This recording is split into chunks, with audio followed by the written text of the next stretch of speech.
English. So I'm teaching English and also physical education to the students. So because I'm teaching at an Aboriginal school, uh, it means that uh, inclusive teaching is very important to us. Okay, so I guess itu sahaja dari saya. Selamat berkenalan semua. Thank you, Sister Anissa. So, Bapak Ibu Anissa atau Kakak Anissa ini mengajar di sekolah Aboriginal. Beliau mengajar bahasa Inggris bagi siswa sekitar usia 13 sampai 14 tahun, itu berarti di Indonesia SMP ya, usia SMP, junior high school. Ya. Kemudian yang menarik dari Sister Anissa sehari-hari adalah karena beliau mengajar di sekolah Aboriginal, maka pembelajaran inklusi itu sangat penting untuk dilakukan demi mendukung perkembangan belajar siswa. Terima kasih, Sister Anissa. So the next, Bu Desi, sorry. Bu Desi, yes. Francesca is joining. Francesca is here. Hi, Sister Francesca. Can you hear me okay? Hi, everybody. Good evening. Hi. Hi. Cozy. Good evening. Hi. Yay! Now we have a complete speakers from across Southeast Asia. We have Sister Francesca from Philippines. We have Brother Azim from Singapore. We have Brother Krutu from Thailand. And Sister Anissa from Malaysia. Thank you very much, brother and sister, for allocating your time to be with us. I know you have a very tight schedule, but you're still willing to allocate your time to share your insightful experience to our teachers in Indonesia. Bu Desi, Ibu Unifa is actually will be joining, but she's still now in the car, so she'll be with us very soon. But I think we can just start by having a brief explanations for our teachers on the topic, the main topic that we'll be discussing, and also the biography of our speakers ya today ya. Bapak Ibu, kita akan menunggu sebenarnya karena Ibu Ketua Umum akan bersama dengan kita. Tapi sambil menunggu, karena kita memanfaatkan waktu seefisien mungkin, maka saya akan sedikit demi sedikit menjelaskan terlebih dahulu tentang topik kita malam ini akan berbicara tentang apa dan siapa saja sih nanti yang akan membersamai kita semuanya. So, good evening, the distinguished speakers, educators, and colleagues from across Southeast Asia. Allow me to welcome you all to our today's talk show, Creating Safe and Inclusive Schools and Empowering Teachers' Wellbeing, Lessons and Inspirations from Southeast Asia. Bapak Ibu, selamat petang kepada narasumber, para pendidik, rekan-rekan dari seluruh Asia Tenggara. Merupakan sebuah kehormatan bagi saya untuk menyambut Bapak Ibu semuanya di dalam talk show hari ini, mewujudkan sekolah yang aman dan inklusif dan penguatan kesejahteraan guru, pelajaran dan inspirasi dari Asia Tenggara. Jadi memang kita akan mendengarkan inspirasi cerita yang akan dibagikan oleh teman-teman kita dari 4 negara yang berbeda. Keren ya Bu Desi, 4 negara yang berbeda loh.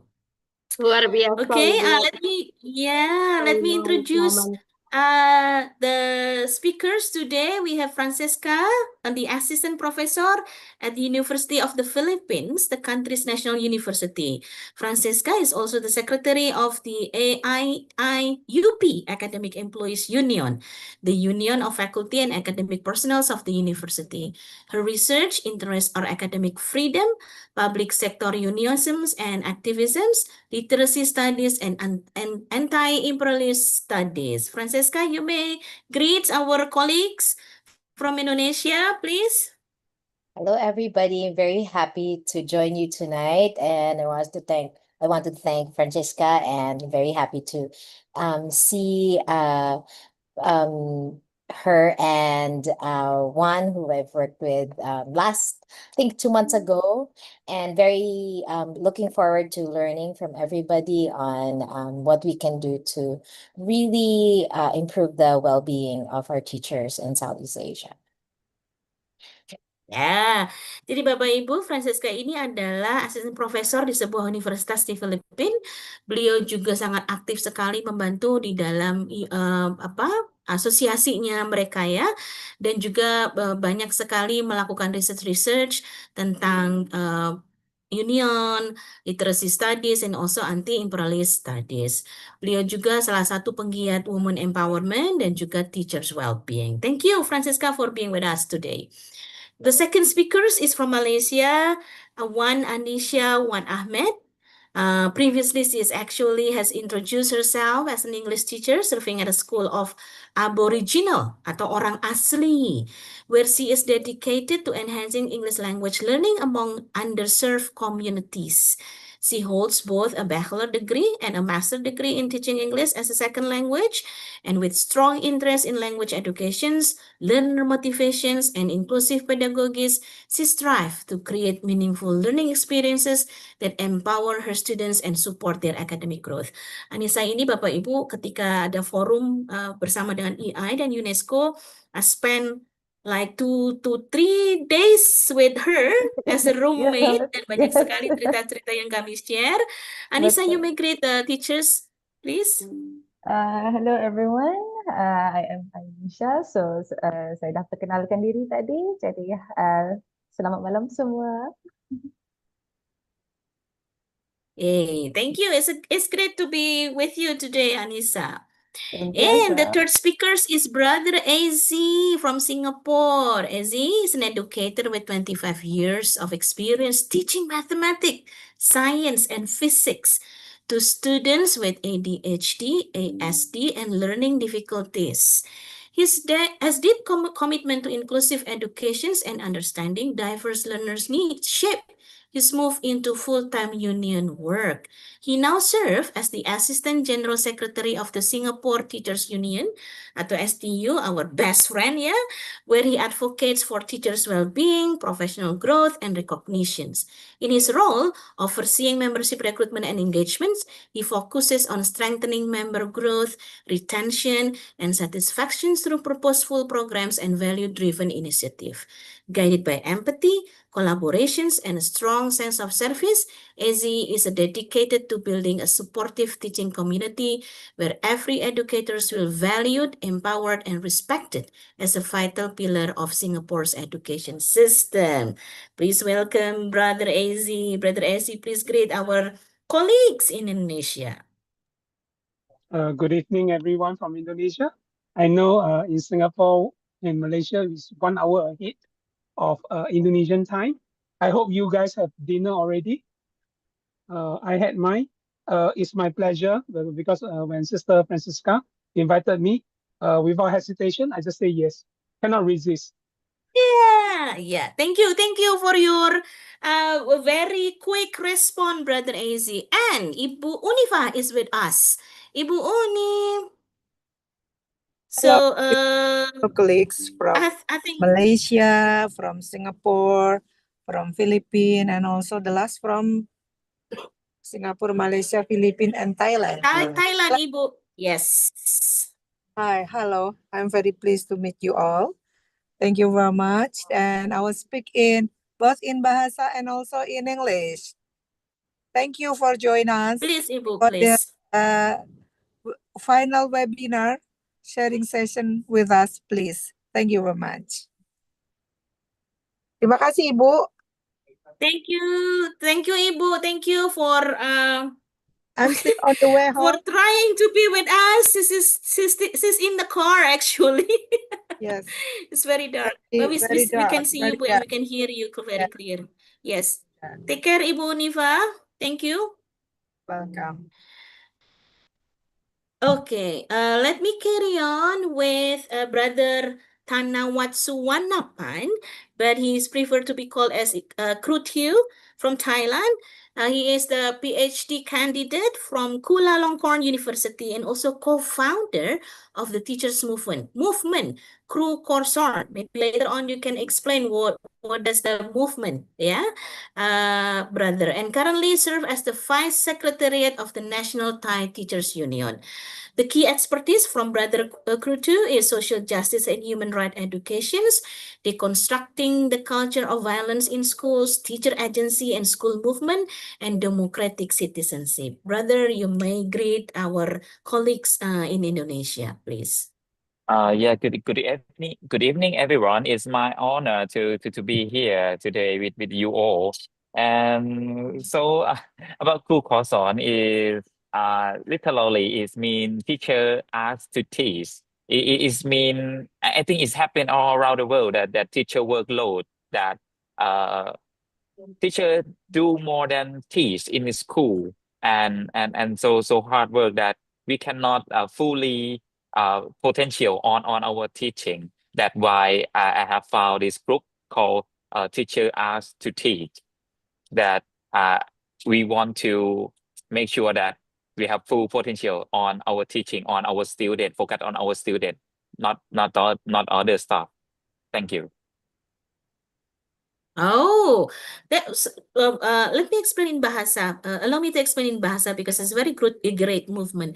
Jadi Bapak Ibu, teman kita Brother Kruto ini memulai sebuah gerakan guru-guru dengan judulnya Teachers Are to Teach, yang memastikan bahwa guru-guru itu harusnya load pekerjaannya berpusat kepada mengajar, bukan mengerjakan hal-hal yang lain. I think we have the same concerns here in Indonesia, brother. And I think we have we share a common problem, also common challenges, yeah, especially in the Southeast Asia.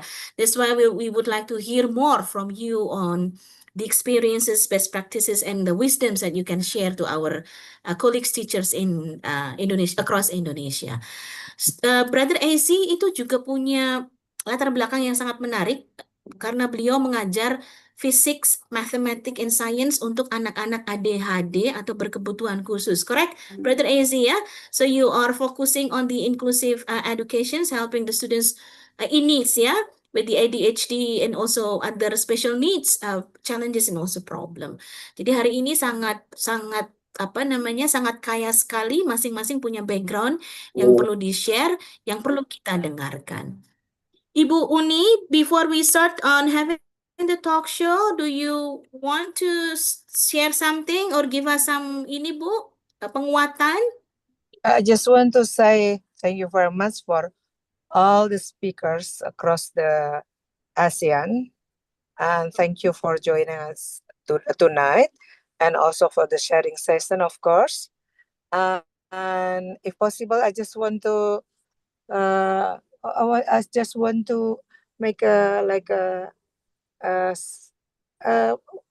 specific or small message that's for you also about the final webinar tonight.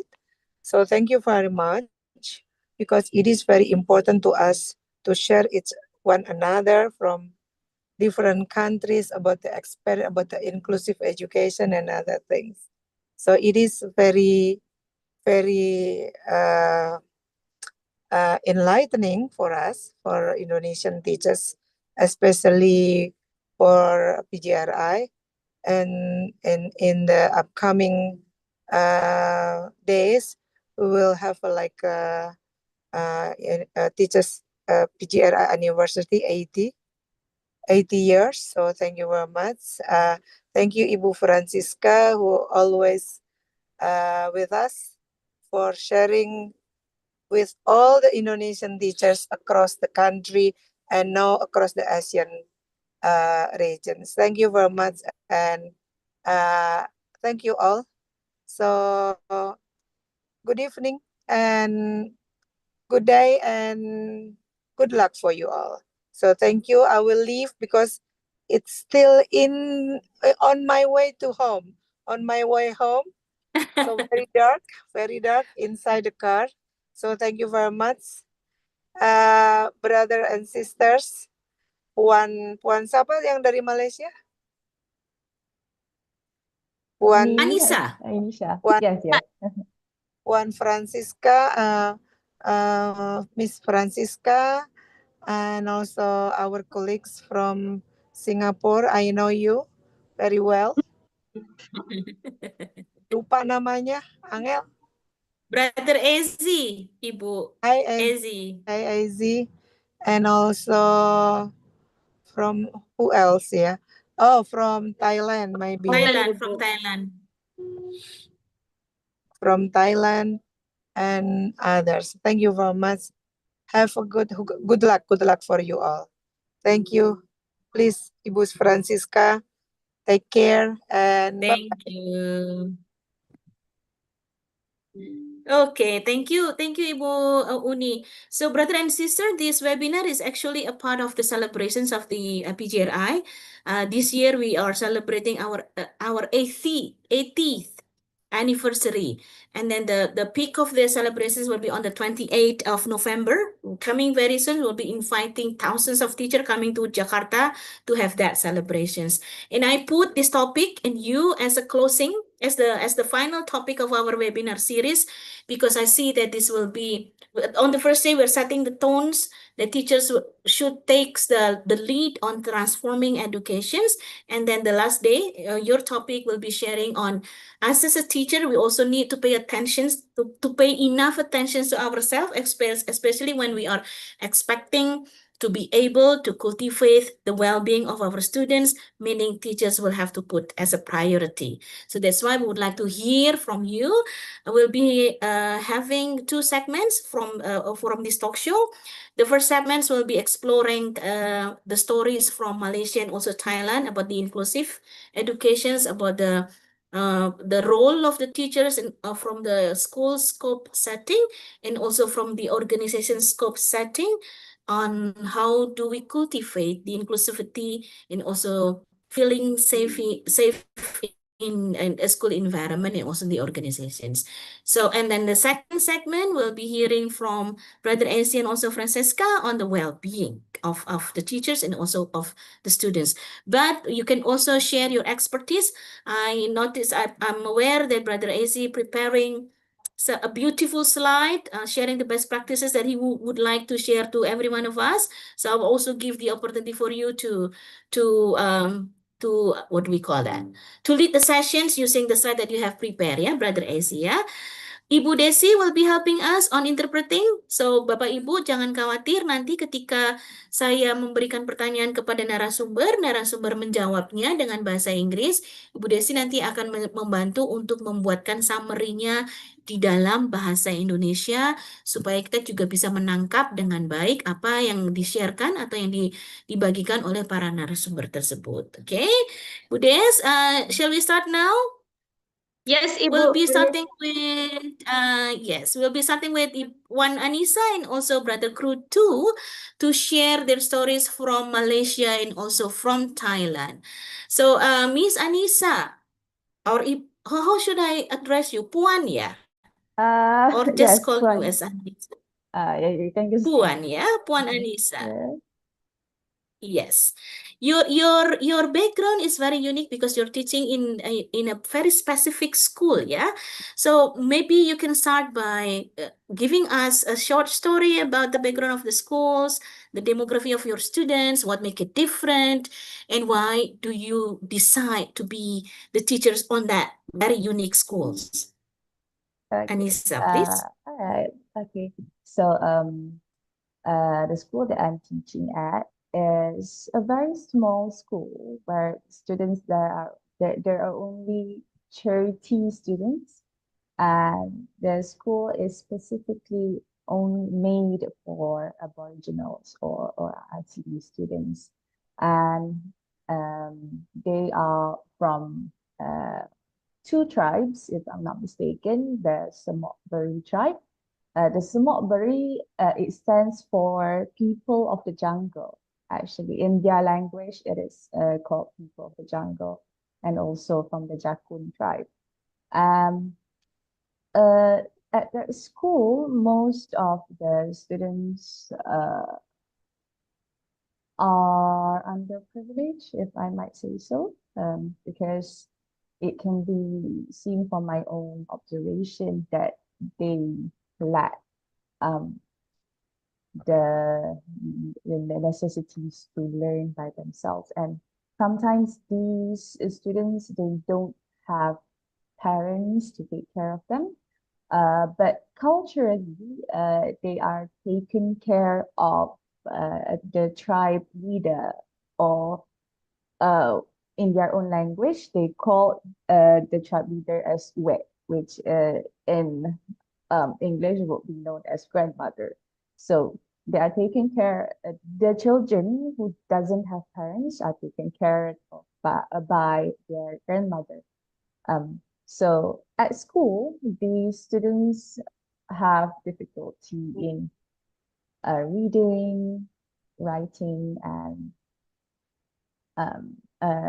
even counting basic number like 1, 2, 3. They have difficulty in doing that because at home they don't have anyone to teach them. So the only time they will be learning is at school. So sometimes it is hard for us to teach because when they reach home, they will not continue learning by themselves. They only rely 100% on their teachers. So that is one of the main problems that we face at school. And sometimes these students have problems coming to school because of transportation issues, especially now in Malaysia, it is raining quite heavily and it is very difficult for them to come to school. So it is up to the teachers to go and fetch them. And in their village, which is not a very conducive way to go to their village because there is no roads, no proper roads for us to go into their village. So yeah. And also that school is quite special because it combines both primary school and secondary school. So primary is around 7 to 12 years old and secondary school is around 13 to 15 years old. So the reason for that is to promote them to come to school because if we don't do that, they won't be coming to school. And other than that, they have their own language, the language of their tribe, which is the semangat language. So sometimes, even when speaking to them in Malay, bahasa Melayu, there may be miscommunication between us because of our differences in language. So yeah, I think that's all for my school.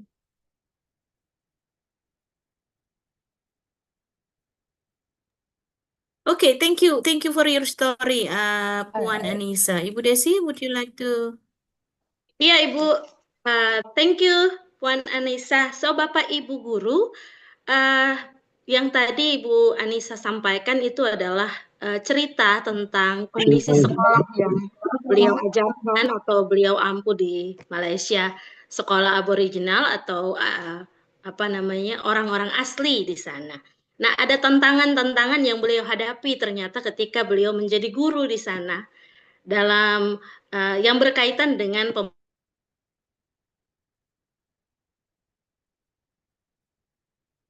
Oh, she has some technical challenge ya. Let me carry on. Jadi Bapak Ibu, kondisi sekolah itu sangat unik sekali karena semua murid-murid yang diampu oleh Iya. Bu Anissa adalah Bu Desi, sorry you were breaking sepertinya up previously. sepertinya Iya. sinyalnya tadi terputus ya, Ibu. Oke, carry on. Ya, Ya, teruskan. Sekolah ini cukup istimewa karena ada SD sampai SMA di sana, lalu kemudian anak-anak yang bersekolah di sana itu terdiri dari 2 suku yang ada di Malaysia. Ada sebutan suku Jungle Tribe, sebutan suku yang mungkin daerah hidupnya, kawasan tinggalnya di daerah hutan ya, Wan Anissa, if I'm not mistaken. Kemudian suku yang satunya lagi itu adalah suku Jakun kalau tidak salah. Yes. Nah, tantangan-tantangan yang dihadapi Wan Anissa sebagai guru sehari-hari itu berkaitan dengan language barrier, ada masalah bahasa juga di sana karena anak-anak dari suku-suku ini punya bahasa mereka sendiri. Sekalipun pembelajaran disampaikan dalam bahasa Melayu dan apalagi bahasa Inggris itu cukup menantang untuk anak-anak ini pahami sehari-hari dalam pembelajaran. Tantangan yang berikut adalah terkait dengan bagaimana anak-anak ini punya motivasi belajar, karena ternyata anak-anak ini di rumah tidak mendapatkan dukungan yang cukup mumpuni dari orang tua. Bahkan ada anak-anak yang punya kenyataan hidup tidak punya orang tua dan diasuh oleh kakek atau nenek begitu ya. Lalu Ketua kita tahu suku ya. ya, ketua suku, kepala suku di sana. Nah, kita tahu persis bahwa proses belajar itu tidak hanya terjadi di sekolah, itu juga harus ada di rumah karena ada repetisi, ada proses belajar pengayaan dan pendampingan dari orang tua itu juga penting. Tantangan yang lain yang dihadapi oleh Puan Anissa adalah ketika anak-anak ini harus menempuh perjalanan yang cukup jauh ke sekolah dari rumah mereka, dan kalau cuaca itu ekstrim, hujan, maka itu akan menyulitkan mereka untuk bisa berangkat ke sekolah. Nah, ini juga terjadi di Indonesia. Nanti mungkin ada Bapak Ibu guru yang bisa bercerita. Kondisi tidak kondusif dan promosi sekolah yang harus dibangun lebih baik lagi untuk mengajak anak-anak datang ke sekolah. Seperti itu Ibu Siska yang bisa saya. Thank you. Jadi memang ada commonalities. We have some commonalities here with the Indonesian context, especially in the remote area. If we are talking about the challenge faced by the teachers on motivating, also encouraging students to come to schools for learning because they don't have that exposures from home. So Anissa, in your school context, what are the most effective strategies you can see from your experiences on that you have implemented to create a safe and inclusive environment for your students, Anissa? Okay, so regarding safe and inclusive environment, so we found out that okay, so let's talk about the safe part first. So at school, the students, they only have the chance to eat breakfast, lunch, and things like that at school. So at school, we are the one who cook their meals. Sometimes on Fridays and our weekends is on Fridays and Saturdays. So during the weekends, they sometimes don't have enough food to eat, and they rely almost 100% on the school to provide the meal. So regarding the meals that we provide, it is actually an initiative from our government. So we are provided with the money to buy the ingredients to cook the meals for the students. So the meals that we cook should be healthy, like it should have the vegetables, the carbohydrates, and things like that. So we cook 3 times at school, so breakfast, lunch, and another meal at around 1 p.m. So yeah, that's for the safe part.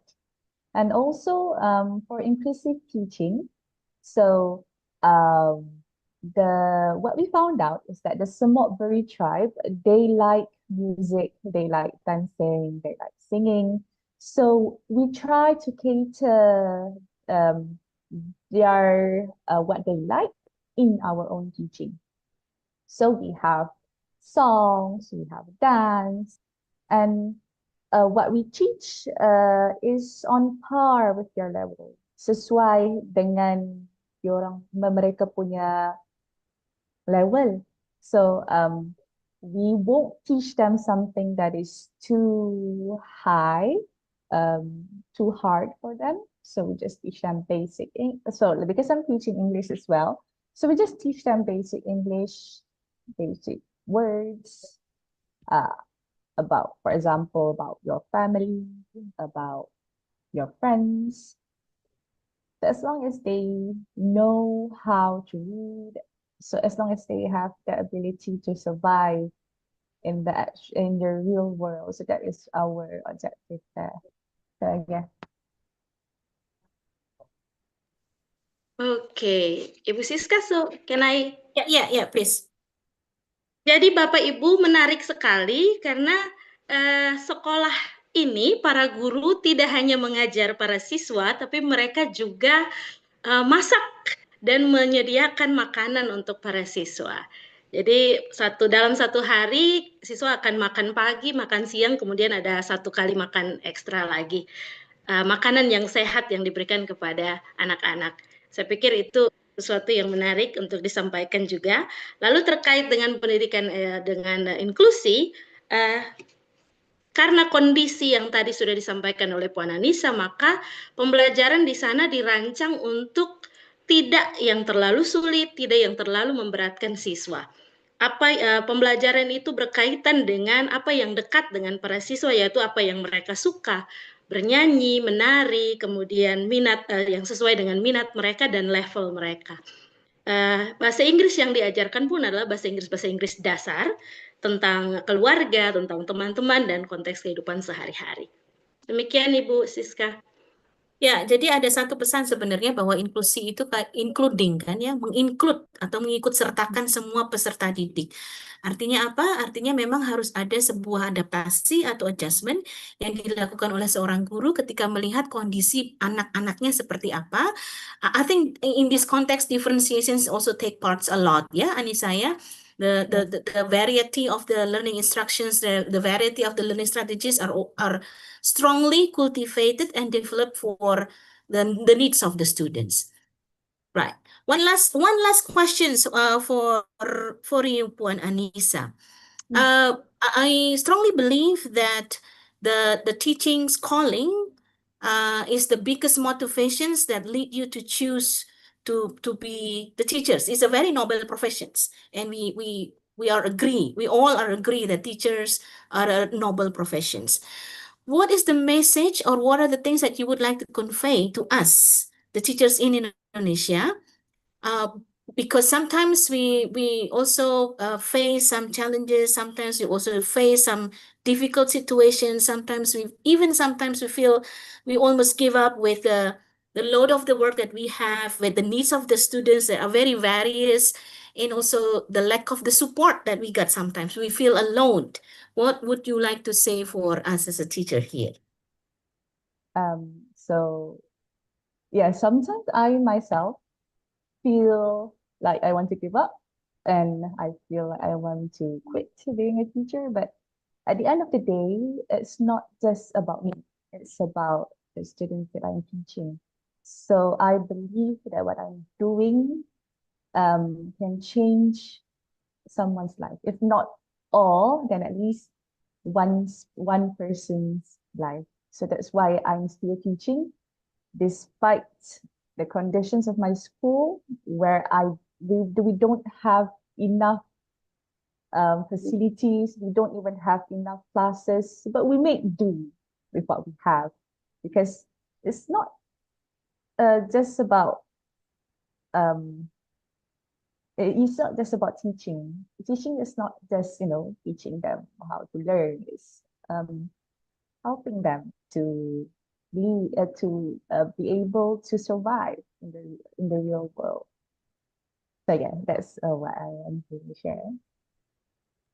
Wow, sangat menginspirasi. Thank you, Puan Anissa. Jadi Bapak Ibu, banyak kali saat di mana Puan Anissa ingin menyerah, ingin berhenti jadi seorang guru, tapi beliau mengingat kembali anak-anak didiknya. Kemudian ada satu motivasi yang sangat dalam dari dirinya bahwa mengajar itu adalah tentang mentransformasi sebuah kehidupan gitu. Jadi kalau pun tidak banyak anak, tidak semua anak bisa diubah, ada satu saja itu sudah sangat luar biasa. Tidak memikirkan kondisi, tidak memikirkan kekurangan yang ada, fasilitas, ruangan dan sebagainya, karena menganggap bahwa menjadi guru itu bukan hanya soal mengajar, tetapi membantu siswa, membantu seseorang untuk bisa bertahan hidup di dunia nyata nanti. Thank you Puan Anissa for sharing. Thank you Anissa. So we're not alone ya. Kita tidak sendiri Bapak Ibu. Apa yang kita rasa itu ternyata juga dirasakan oleh teman-teman kita dengan konteks yang berbeda walaupun itu berasal dari negara yang berbeda. Thank you Anissa for your sharing. Now, we would like to invite Brother Crew 2. Brother Crew 2. Pak Fauzi, can you please help us on spotting Brother Crew 2 so that we can we can have some further discussions with him. Hello?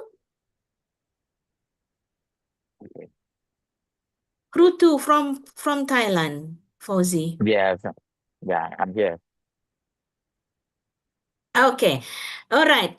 So, brother, we would like to hear more on the movement that you started in Thailand. What are the strategies and also the key priorities that you have on helping the Thailand's teachers so to make them able to facilitate a safer and also inclusive school? Oh, okay. I will start that. I was the teacher in the public school in secondary school for 10 years. When we founded this movement, it was my fourth or fifth year of my career. And okay, when I was like a new teacher, we I like to I face many challenges from student behavior, from their struggle, or even the system. Uh, because the public Thai public school is under the like bureaucratic system, like, and so it is so many problems. And we try. I try to change to transform my class to be what I think, but they still struggle with something like we hit the wall. And when I have met with other teacher from other schools in the activity, or like in school in Thailand is the platform that teacher can share idea and have some workshop that lead the young teacher like me together to share experience, share an idea. And we also share our pain point. Uh, that that I realized that I'm not faced the challenge alone.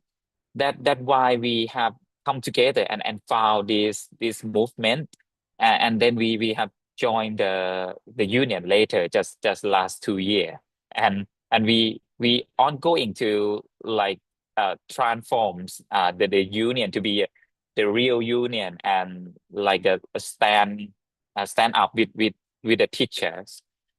Okay, and uh, at the first place, we thought about like, okay, there are many problems in Thai education system, but we pick up the teacher problems at a first priority, because like a teacher is who work uh, closest with the closest with the student, and is most important person in the education system can transform it. But after we thought about like the educational act, about teacher workload, or about the freedom of teaching, we found that one thing that is the main, like a common in Thai society problem is democracy. That why we chip our value and our goal to make like school and society more democracy. That in 2020 they are rising up of the student movement that are pro-democracy movement in Thailand. We join. We stand aside alongside with the student movement to advocate human right, child right, and also freedom and democracy in the school. I think this is the foundation of what we call like safe space or safe school, and also inclusive. Because if we not if we cannot create democracy in our workplace, in our institution, in our society, the student voice or any marginalized people voice is is not it doesn't matter, because like under the authoritarian regime, the powerful people they're not they're not hearing, they're not hear us. That's why we fought for this. We stand for this. That the first thing that like a strong foundation that we build democracy to make everyone voice, student voice matter.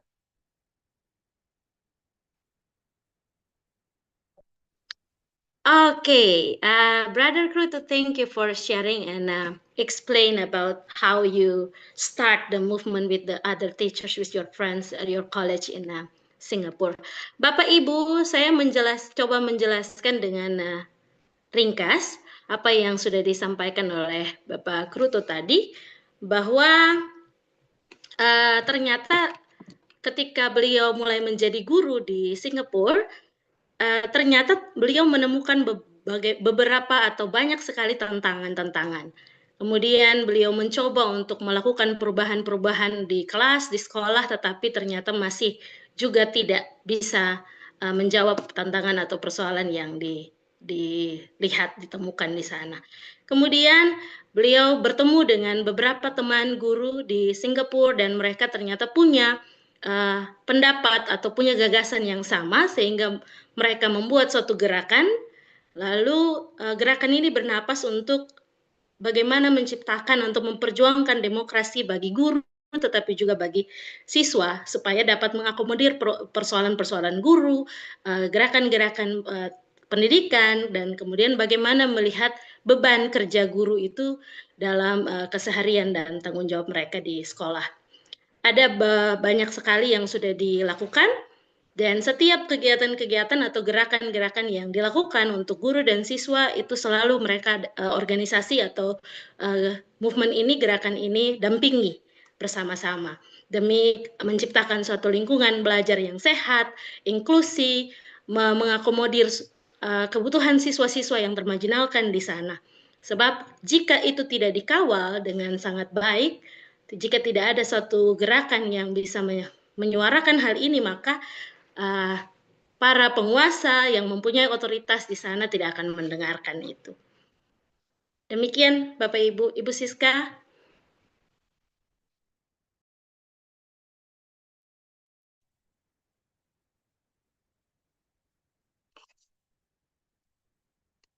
Okay, sorry, I was muted accidentally. Thank you.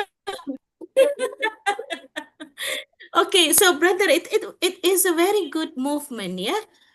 Then we can also at the same time the teachers can also feel that they were valued by this movement. But I would like to hear more. Is there any a positive impact that can be seen from the school practices or from the teaching practices? Could you again what again please? By having this movement, by hearing the voice from the teachers, do you see from the wider scope, do you see any positive impact from the teaching practices? Does the teachers, or do they feel they were valued and then they feel more comfortable, they feel more secure, and then it gives some positive changes in the way they teach, or at least the Okay. In our movement, just like our core purpose is how we can communicate the teacher problem to the society, that sometimes, when we have like a problem, or even the educational result fail or something, the people blame us. And also sometimes when teacher want to change something, just like in the classroom, their new teaching, or like a more progressive thing in a school, and some feel isolated. But when we do this, they have many there was many teachers around Thailand that show up, that they have fought alone in their school, in their area, and some give up, and or some not, they cannot like step forward to do something because they are afraid under, like, something still sensitive and controversial in high school. Just like when you want to freedom of speech or freedom of like academic or something. But when we have this movement, or when I show up, speak up for them, many teachers in Thailand, they feels, they reflect that they have encouraged to do it on their work, on their job. Yeah, because they feel they are not alone. They are not alone. That's so a crucial thing that make teacher agency is happen. Okay, when we talk about like teacher agency, that you have like you believe in yourself, and you like to do something, but in some circumstance you cannot do it, but with network or with strong like community, we can do it together. You are not alone. And also many point had changed, like about the hair, what the haircut rule is still a problem here, but they have changed over this 5 year. And also you know about Thai teacher has to do the night watch at school, like a security guard. But but after last year, there has something happen, and our network has like share about this problem. Okay, we communicate and we campaign this thing over 5 year, but last year we win. We won. The government, they cancel this duty for teacher in the public school, that we have like got a lot of safer. Yeah, we don't have to do the night watch anymore. Yeah, Yeah, that's yeah. this is a like a power of the network and social media, that we communicate with this society. Yeah, we heard the story shared by one of our colleagues from Thailand about the workload, especially the public schools teachers. Yeah, but because they're not only required to teach, but also required to do the non-teaching job, like being the supervisor at night at schools, like a security guard and etc. And now those challenges has been solved by having this unions movement. Bu Desi, maybe you can share a bit on the Indonesian versions for our teachers. Baik, Bapak Ibu siswa. Bapak Ibu, jadi tadi dibagikan cerita tentang bagaimana gerakan guru-guru, komunitas guru-guru di Singapura yang selama ini berjuang untuk menyuarakan suara dari para guru yang Thailand, Ibu Desi. di Singapura, Thailand yang diperlakukan tidak adil ketika mereka punya tugas tupoksi itu adalah guru yang mengajar, tetapi kemudian diberikan tugas-tugas tambahan, bahkan contohnya menjadi satpam atau penjaga keamanan di sekolah. Nah, ada banyak sekali hal-hal yang diperjuangkan oleh gerakan guru-guru di Thailand ini. Bagaimana hal-hal baru, hal-hal yang sifatnya progresif yang mau dikerjakan, dilakukan oleh para guru untuk perkembangan pendidikan sekolahnya itu dapat dipahami oleh masyarakat di sana, tetapi juga terkait dengan tugas-tugas yang diberikan di luar tugas pokok dan fungsi seorang guru. Nah, itu kemudian tahun yang lalu sudah diberhentikan oleh pemerintah, sehingga dampak dari komunitas atau gerakan guru ini sangat membantu para guru di Thailand. Demikian Bu Siska. Yeah, thank you, Bu Desi. Brother, how does your organizations build awareness and capacity among the teachers to address this issue? Okay. First, we believe in teacher agency. It mean you can decide and you can do something, and you can like start something new. Teacher is not like a receiver from the just from the government. You have full authority on your class and also in your school. So many times that some policy or some order from the Ministry of Education that brought the teacher main role in the school and bring us out of the classroom. But we advocate teacher to come back to hear the student voice, to look about on their context and work on their challenge, on and what the student, what the community want, not the government, not only the government or us. And we try to like I just call it empowered teacher, that because teacher is a civil servant in here, and so almost teacher believe that they just like a small people, small person that they cannot change anything, they cannot voices, they don't have a voice, they cannot like do anything, they just do on their job, do what they order us. But we try to empower and make the belief on themselves, have more confidence on their job, on their teaching, on the something they want to do to change the student life and change the school and change and have a better quality of their life.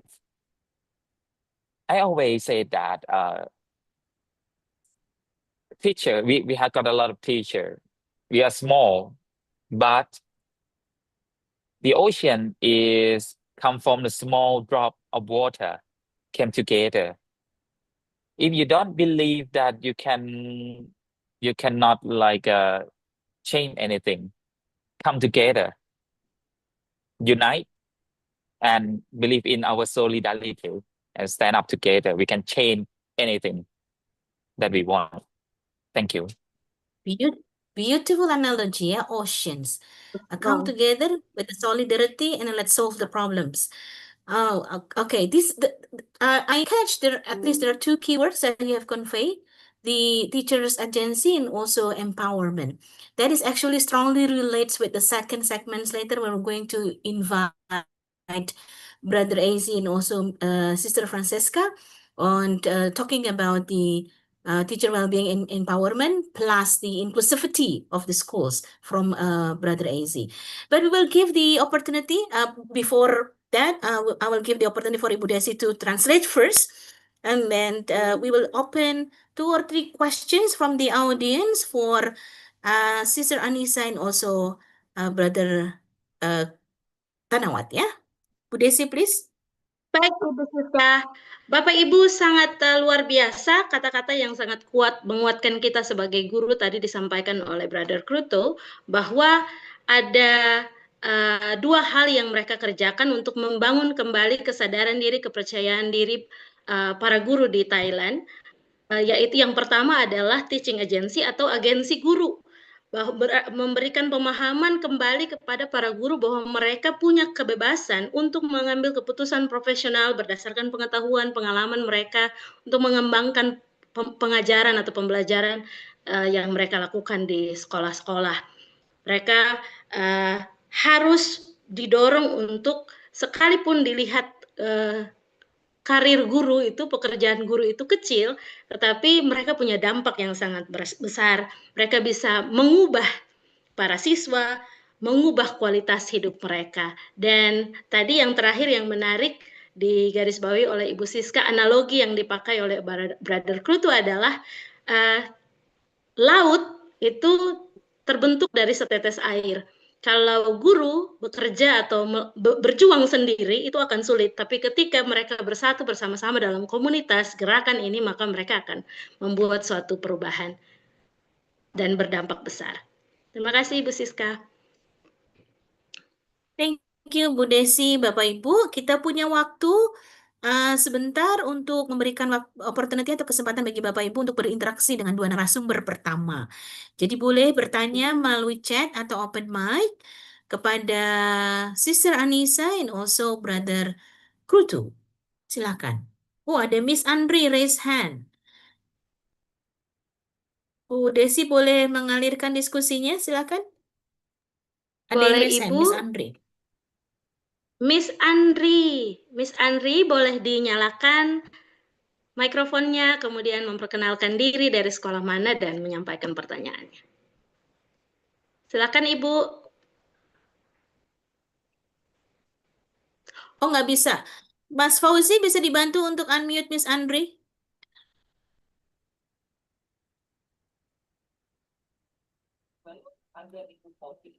Ya, silakan. Okay. Thank you, Ibu Desi. Thank Ya, you, Miss Andri. Ibu Francisca. Okay. Hi, everyone. My name is Andri Novi Lestari, and you can call me Ibu Andri or Miss Andri. I'm come from West Java Province, West Java Province, from SMA Negeri 4 Subang, from Subang Regency. Okay, so I'm so sorry because I late to join this Zoom. But somehow I really am very excited to know much and deeply about your organization, maybe, and about what activity did you do and or still going on in your country. Maybe we can learn and maybe we can also do the same activities with you here in Indonesia. So if maybe I have any chance to know deeply about your organization, maybe I can email you, or maybe I don't know how to connect with you and your organization in the further day. Thank you. I'm so sorry because I late to join, so I didn't know exactly and for whole of your material. So I'm so sorry. Thank you. Okay, thank you, Miss Andri. So, Brother Krutu and Puanisa, Miss Andri say her sorry for you guys because she late join us through the Zoom, but she hope that she can have connection with you, contact you to know more about your movement, your organization. Thank you, Miss Andri. Later, I think the committee can send you or share you the materials if we have the materials, slides or something like that. Yeah.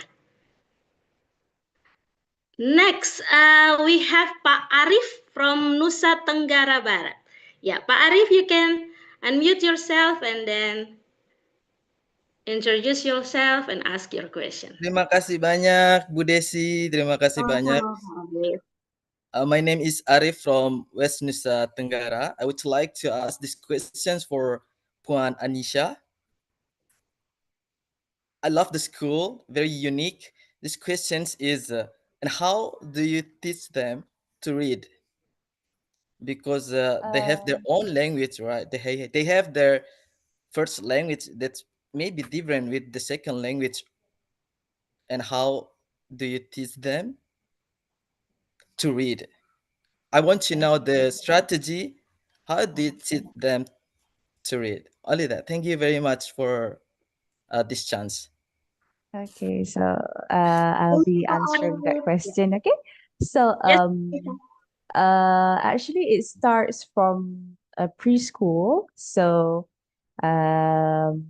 they would go to preschool first, and I'm not really that well versed on what they do at when they are in preschool, but what we have what they've discussed with us is that they would teach the students the basic alphabet first, so that when they go into primary school, they would at least know the basic alphabet. So how we teach them to read is we would every morning we would be with the students. So each student would have a teacher mentor. So the teacher mentor would teach the students basic reading skills every morning. So we have a module actually in Malaysia. It's called it is 5 books in total.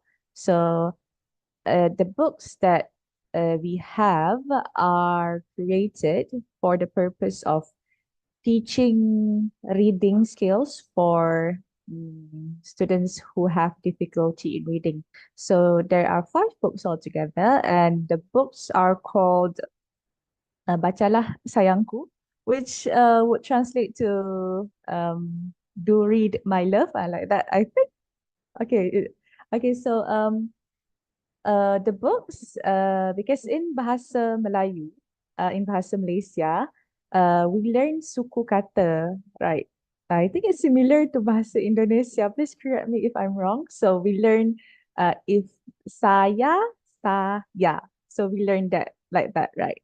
So we would teach them that first, like we would teach them the vowels, the consonants first, using the module that we have. So and then we learn ba, bu, be, bo. So after we teach them the basics, the suku kata basics, and then we go slowly transitioning into reading. So after they mastered the suku kata, and then we'll start reading short sentences, and then we'll go into reading longer paragraphs, and then we'll start with books, very, very short stories that we would teach them. So yeah, that's how we teach them how to read. Bagaimana I Bapak hope that Arif? answers your question. Bisa diterima jawabannya? Oke, thank you I Pak Arif like untuk I like the menjawab. title. The title of the book is a very sweet title, Anissa. Yes. Bacalah sayangku. Very I encouraging. Yes, yes. Yes, I next brother. I like to share at this point. I didn't mention about this problem in my country. I like I would to include in short answer. We have this like a same familiar a problem, because in Thailand we have also have like a minority group or Hill tribe as well. And there are many innovation of the teacher to work with the this student group, and also they have like a student from uh the from Cambodia or from Myanmar that work their parents work here in Thailand as well. But in my view, uh, is depends on our perspective to use the language. Like, okay, they have to in Thai we use Thai language in the first language, right? But we have to like make this not for control them, but for open the opportunity for them. And we also have to recognize their language, their identity, and their culture as well. It is it is have like a thin line between like uh make the opportunity and control. We have to do like make them can read and speak and write in Thai in the first language, and also recognize the cultures. Yeah, this is a social justice that not influence they and let them forget what they are, but we have to do it together. Yeah. Jadi Bapak Arif, tadi bisa didengarkan baik tadi walaupun terputus-putus sedikit-sedikit ya Pak Arif. Jadi yang menarik dari Puan Anissa tadi adalah ada satu metode atau pendekatan yang dilakukan dari PGK dari TK kemudian ke SD dan SMP itu berkelanjutan. Lalu pembelajaran itu mulai dari yang paling basic, paling dasar sampai ke tahapan membaca yang paling rumit atau paling tinggi, yaitu membaca buku. Ada tahapan-tahapan, ada modul yang 5 buku yang dipakai untuk memandu. Kemudian tadi Brother Kru tuh menyampaikan bahwa di Thailand juga ada siswa-siswa yang orang tuanya asalnya dari Myanmar dan Kamboja. Mereka punya bahasa dari negara mereka sendiri, tapi karena orang tuanya bekerja di Thailand, mereka bersekolah di Thailand, ada tanggung jawab di mana mereka harus belajar bahasa Thailand. Guru-guru di sana mengakomodir hal itu, mengajarkan hal itu, tetapi juga tidak mengesampingkan bagaimana mereka menghargai juga bahasa-bahasa dari negara-negara asli para siswa asing ini. Ada program yang bisa mendukung hal itu juga di sekolah di sana. Demikian Bu Siska, Pak Arif, terima kasih untuk pertanyaannya. Alright, thank you, Bu Desi. I think we can accommodate one more questions before we move forward to the second segment. We have Pak Antara raising his hand. Pak Antara, please. You may open Pak your Antara mic. dari Bali, Ibu. Silakan Bapak Antara. Nggak bisa ya. Oke, silakan. Oke, sudah. Alright, thank you for Bu Siska and Miss Desi. Thank for your and Asisa and Rutu from the Thailand and Malaysia. By the way, I would like to ask about with you, how about in Indonesia at the moment we are to be teach for I would like to myself, yeah. My name is Antara from SMK PGRI 3 Badung, Bali. Saya from Bali ya. Mr. Krutu and Miss Wan Asia, I would like to ask how about administration of the teacher, because we are in Indonesia many station. How about country for us? Maybe can be explained later. What about the teacher do about the administration for the staff? But in your country, Mr. Tutu and Wan Anissa, the teacher focus to the learning, to the teach of the student. The same as Indonesia, us in Indonesia to also teach the concentration teach for the student, and the C of student is uniquely. One piece of individual is uniquely. And so how about in your country? Same uniquely one by your student, and how about the administration to be a teacher in your countries? Thank you very much. Say hello from Bali. Thank you. Thank you, Pak Antara. Anisha, can you get the message from Pak Antara? Because it's a bit breaking up, yeah? He's asking about the administration job. He's asking about the administration job because here in Indonesia, teachers are also expected to fulfill all the administrations besides on having the main responsibility on teaching in the classrooms. What is the conditions that you face in your country for Anissa and also Brother Krutu? Okay, so I think I'm going to answer that question first. In Malaysia, it is also similar to what is going on there in Indonesia. Yes, we have a lot of administration work. We are not just teachers, but we are also we have to also do clerical work. So for example,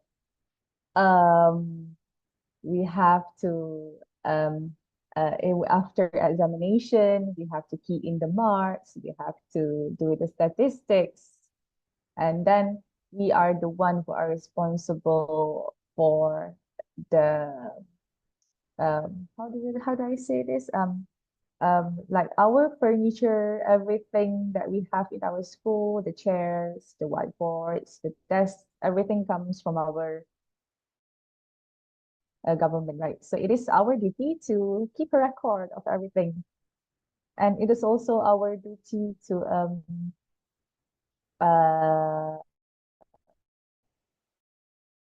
manage the school finances. And it's not just teaching that we have to do. Yes, we do administration work, and sometimes the administration work is more than teaching work. Yeah. That is for me.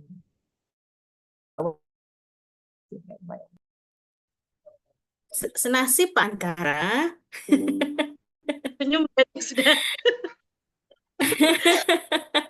So we're facing similar job areas, yeah. The teachers are not only expected to be able to teach in the classroom, but also we have to be able to design the instructions and also giving the feedback on the students' assessment. So similar, almost similar with what we're having here in Indonesia. But still, we will have to be able to ensure that all the administrations done by our teachers are effective to help us on ensuring the quality of our teaching. Jadi Bapak Ibu sama di Malaysia juga ada administrasinya, ada membuat RPP, ada menilai, ada menjadi exam officer, hampir sama ke pekerjaan guru. Karena kita bukan hanya diekspektasikan untuk mengajar di kelas saja, tapi mampu membuat planning yang baik dan juga memberikan umpan balik bagi assessment atau tugas-tugas yang kita berikan. Let's hear from Brother Krutu. Brother Krutu, how was the conditions faced by the teachers in the administration's area in your country? I think it's worse here. Like it happen around Thailand, especially in a small school. Like you have a burden. Like we will have a full office in every school. Administration work on financial and like a fiscal thing, and on academic. Okay, this job is directly with the teacher job, and also a human resource, just like a HR of the school, and also the general management about like the building, school lunch, or health, like okay, but they only teacher in the school. Many government has like a policy just like a less teacher work, but okay, because there are long time a problem, and we express this for a long time. But the problem is not only about the policy, not only about the structure of the school and the Ministry of Education, but what we fight is about the narrative and the discourse about teacher. Just like a teacher in Thai, okay, I think in everywhere teacher is a noble profession, but what following is like the teacher had to sacrifice for whom? For our student, not the administrator or like a policy maker.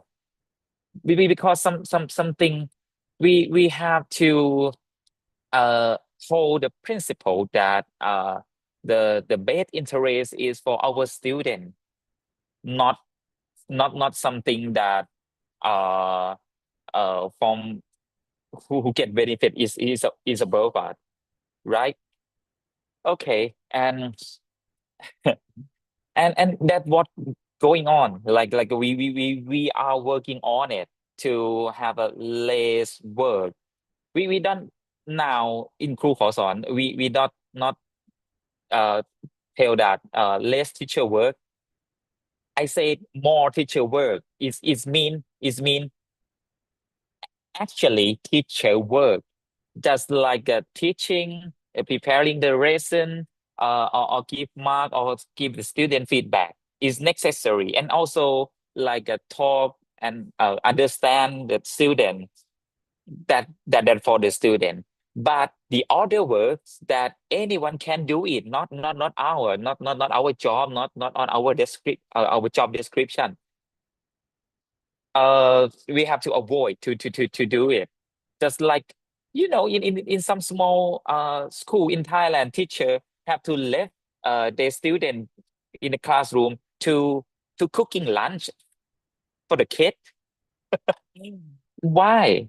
We are not a cook, we're not chef, but yeah, we have to focus on our job and our meaning to be a teacher.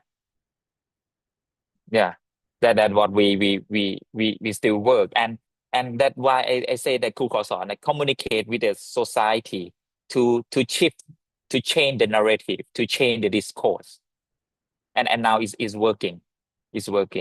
No, like less people talk about like teachers sacrifice, but talk about less teacher workload. Let teacher teach, let teacher do for the student, not the others. Thank you. Thank you, brother. Nah, Bapak Ibu tadi sudah dengar ya. Nanti Bu Desi bisa menambahkan bahwa di Thailand lebih ekstrim sekali. Banyak sekali pekerjaan-pekerjaan yang guru harus lakukan di luar mengajar. Yang perlu kita ingat adalah yes, kita setuju bahwa guru ini adalah profesi yang nobel, profesi yang mulia, yang penuh pengorbanan. Tapi perlu diingat, kita itu berkorbannya untuk siapa? Berkorbannya harusnya untuk para siswa, karena memang kita memilih untuk mendidik para siswa, bukan berkorban untuk kebijakan, bukan berkorban untuk administrator atau penguasa, atau bukan berkorban kepada kebijakan yang memang seharusnya tidak terjadi gitu. Jadi kita pun juga harus punya suara, kita harus punya agensi untuk mengatakan bahwa ini nggak tepat, ini nggak bagus, dan ini nggak baik, karena seharusnya kami mengerjakan fokusnya, dominannya untuk melayani anak-anak, bukan untuk melayani hal-hal lain yang tidak terkait dengan proses pendidikan. Kurang lebih seperti itu gitu. Jadi kondisi atau konteks negara masing-masing berbeda. Malaysia mungkin agak-agak mirip dengan Indonesia. Thailand mereka menghadapi challenge yang lebih besar lagi dan cukup ekstrim. Maka kemudian organisasi gurunya mereka atau teacher unionnya bergerak untuk membuat sebuah movement tadi yang dibilang bahwa teachers are for teaching, memastikan bahwa pekerjaan atau tugas pokok fungsionalnya guru adalah untuk mengajar dan mendidik. Alright, Bu Desi, thank you very much, Anissa, and also Brother Krutu. Now we will have to move on to the second segment. I would like to welcome Brother Ezzy and also Sister Francesca.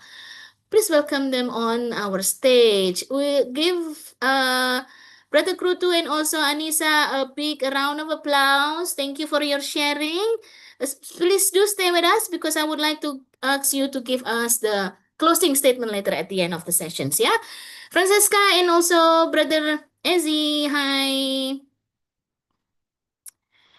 Oke, Bapak Ibu, Francesca ini profesor tegas sekali waktu di dalam forum yang kami miliki di Thailand itu beliau begitu banyak menyuarakan suara-suara guru yang kemudian di-acknowledge oleh audience, dan if you can see from the gesture, from the firmness that she has, she would like to share about the conditions faced by the Philippines teacher. Francesca, we would like to hear from your context on what is the challenge that faced by the teachers on juggling their time and also juggling their effort to make the life and work balance.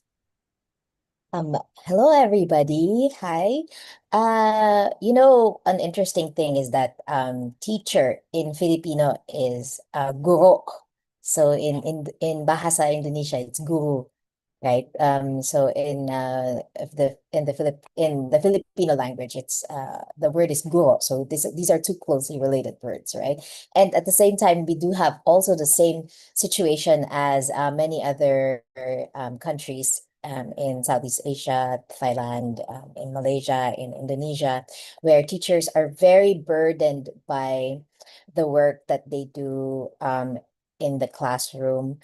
And if is there a work-life balance? I think most teachers in the basic education sector and even in tertiary education would tell you that they struggle to find that work-life balance. Because they are overworked and underpaid, and majority also, I think it's the same for many Asian countries. Majority of teachers are also women. So aside from the work that they do in their professions, they also carry the burden of um, taking care of their families and their children. So the teacher is a mother in the school and also literally a mother at home. So there is really a very small space to find that work-life balance. But teachers, I think our colleague from Thailand said I was very inspired by his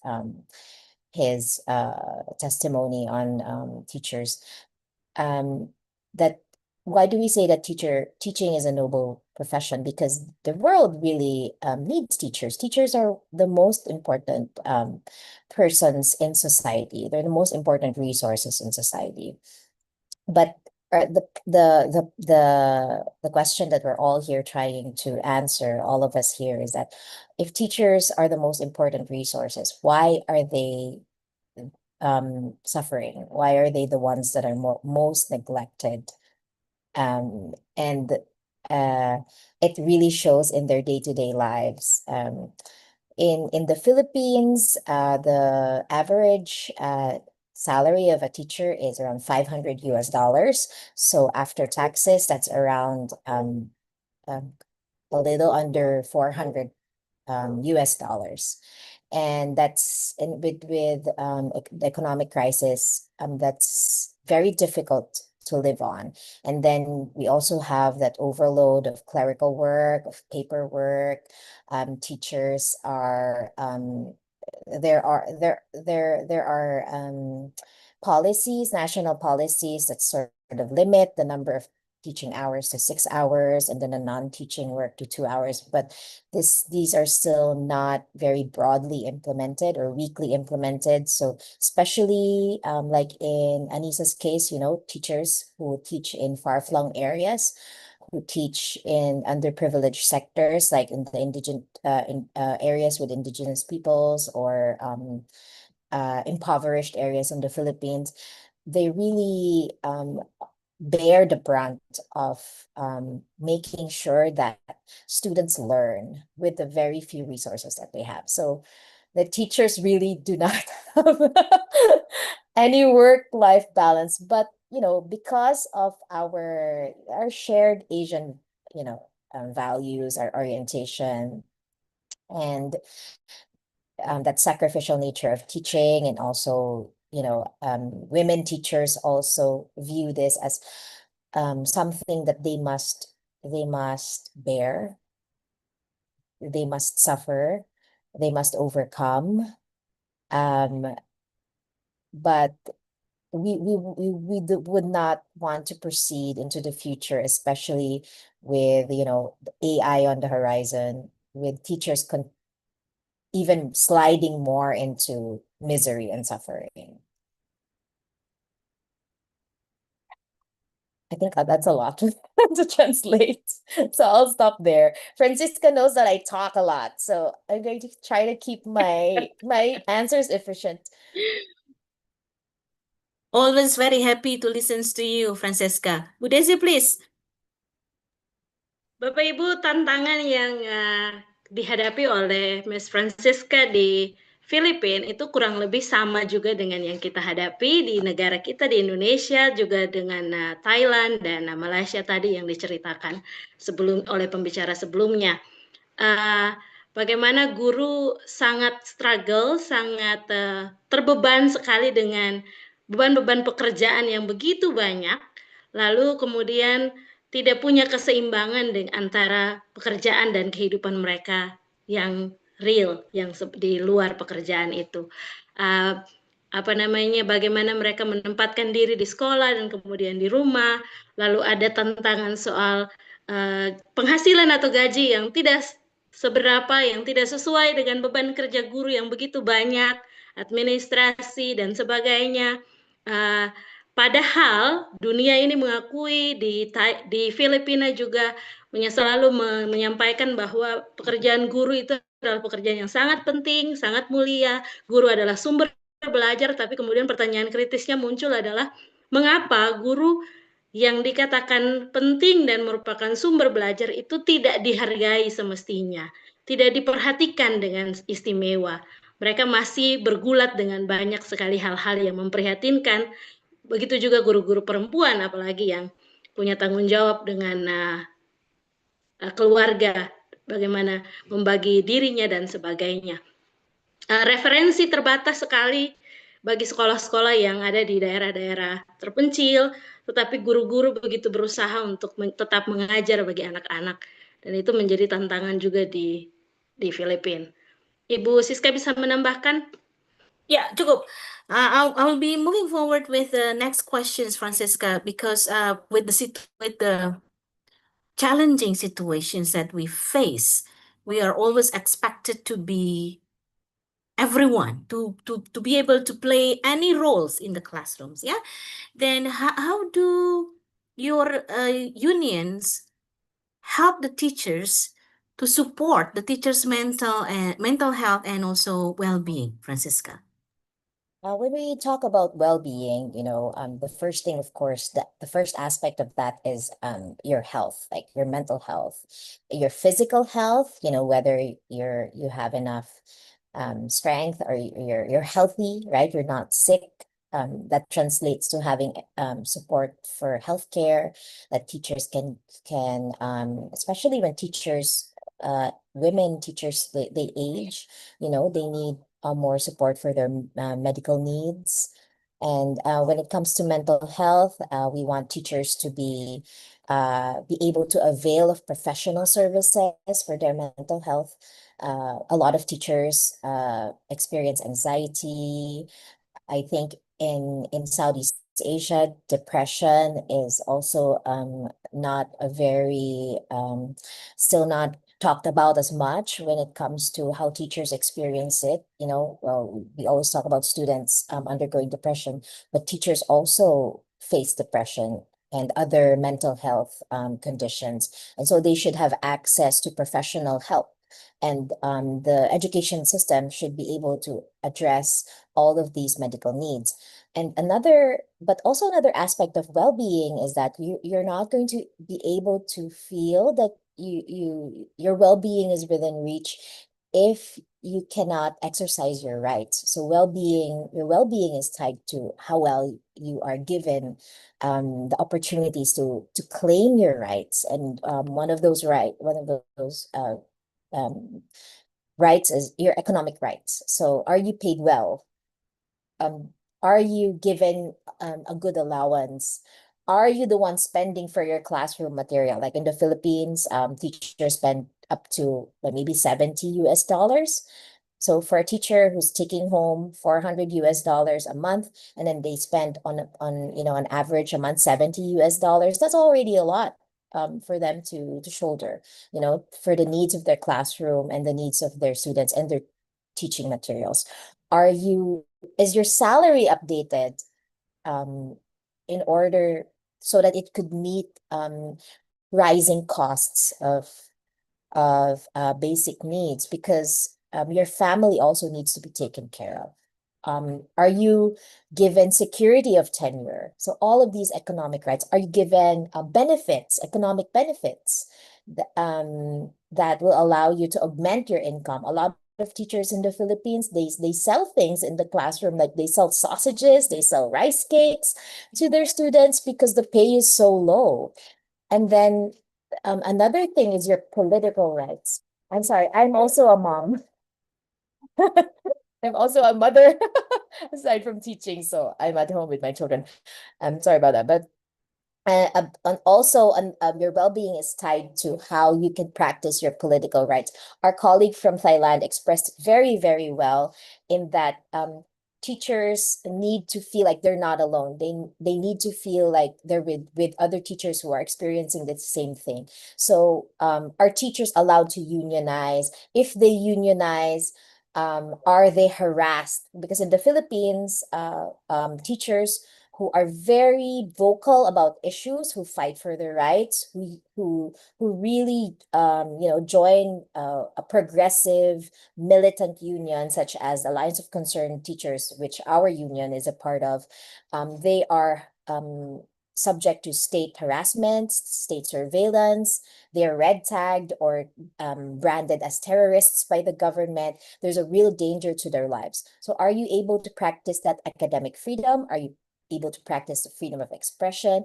Our brother from Thailand said, are you able to use your voice to fight for the betterment of your fellow teachers? Are you able to reach out to other teachers without the state interfering in all of that? So if you're not allowed to do that, then it really affects your well-being, because you start to feel like it's a losing battle and that you're alone and the system is never going to change. Whereas if you see that you have a common experience, you have a shared experience with many other teachers, and collective action is really what is going to allow us to claim this environment, which we call an enabling environment. Teachers should be enabled to teach as well as they can teach. So if you're not given that, then really, aside from the health aspect, you're really not going to feel like your well-being is within reach. So our union, the Alliance of Concerned Teachers, of which my union, the University Union, the All UP Academic Employees Union is a part of, really advocates all of these areas: your health rights, your economic rights and economic benefits, your political rights, and also reforms that are needed for teachers. For example, teachers' allowances need to be updated. Their salaries need to be updated. They should be able to have wellness leaves and other kinds of leaves. They should not be, because teachers serve a very important role during national and local elections in the Philippines. They're the poll watchers in the precincts. So they should be paid by the state on time. They should be paid enough for the service. This is service to the nation that they do. And all of these things which make us really like again, I'm very inspired by our colleague from Thailand, which really make us really a real progressive union. And another thing, when you say you exercise your political rights, I really like what he said. Like I'm so like just clapping. And he said we're all also there with the students. The democratic students movement in Thailand is also in the same in the Philippines, because even when teachers are harassed by the state for just claiming what they deserve better pay, they deserve time off, they deserve all of these benefits, they deserve tenure, they deserve everything. Because they're saying that we're valuable members of society. Why are you neglecting us? And the education budget is being cut down in the Philippines. And right now we have a corruption scandal, where you see that money that should be spent on education are going to the pockets of politicians. So, if the teachers are also harassed, then what more the students who are mobilizing and protesting on the streets? So part of the political rights is also Sister, I being think we have to there with pause our for a students. bit. Sorry. It's like just to allow Desi to translate and ensuring that our Indonesian colleagues are also following the discussion. Bu Desi, please. I feel like I heard an ambassador of teachers speech in front of. So Bapak Ibu, I'm so sorry. yeah, it's very nice to know. Bapak Ibu, organisasi guru yang dibersamai oleh Miss Francisca sangat mendukung tidak hanya kesehatan fisik ya berupa fasilitas kesehatan bagi para guru, tetapi juga kesehatan mental. Kesehatan mental di sini bagaimana organisasi ini mendorong untuk ada sebuah pelayanan profesional untuk melihat bagaimana perkembangan kesejahteraan, apa-apa yang berhubungan dengan kesejahteraan para guru.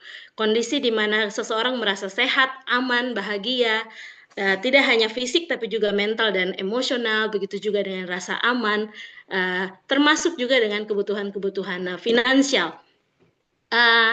Ada hal yang menarik, yaitu aspek yang lain yang diperhatikan oleh organisasi ini adalah tentang bagaimana melatih para guru untuk tahu tentang hak-hak politiknya. Dan itu berkaitan dengan keuntungan ekonomi yang akan diterima oleh para guru, di mana ternyata ada kenyataan bahwa guru-guru di Filipina itu karena gaji upah mereka itu kurang ketika mereka bawa pulang ke rumah untuk keluarga, guru-guru ini kemudian berjualan di kelasnya, berjualan kepada para siswa untuk mendapatkan tambahan finansial bagi guru-guru di sana.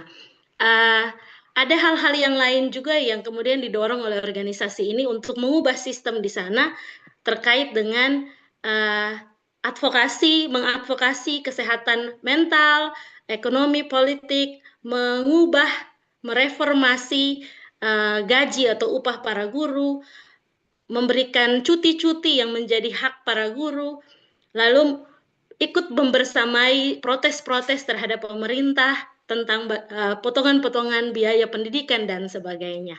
Ibu Siska bisa menambahkan? Ya, itu sudah mewakili tadi apa yang sudah di-share oleh Francesca. Francesca, meaning to have the situations where the well-being is also getting enough attentions, not from the government only, but also from us, there is a compulsory situations that we will have to ensure the awareness from the teachers, right? Now, how does your union create and develop the awareness, this awareness from the teachers? Well, in UP, we are the official union of the academic personnel, but the Alliance of Concerned Teachers is a nationwide union. It's the largest union of teachers and education workers in the Philippines. You know, teachers are also a lot of teachers also are very set in their ways. You know, they think a certain way. Some of them have lost hope in systemic change, and they're just trying to like what was said. They're just trying to do the best that they can for students, but it takes a lot of organizing on the ground to really raise this awareness among teachers. So what the ACT National Union does is it goes from school to school, and really discusses it. Well, first it consults with teachers what their problems are, and then we discuss with them what are the rights of teachers, what political campaigns can we create so that teachers' voices are heard more. And then, of course, it's a lot of hard work in organizing teachers, because teachers are already overworked. So, you know, the political work is another aspect of work that they have to do. It's very tiring because they'll have to join protests, they'll have to join political campaigns, they'll have to, you know, and that requires a lot of tasks. But so it's also a lot of work to get them to even devote time.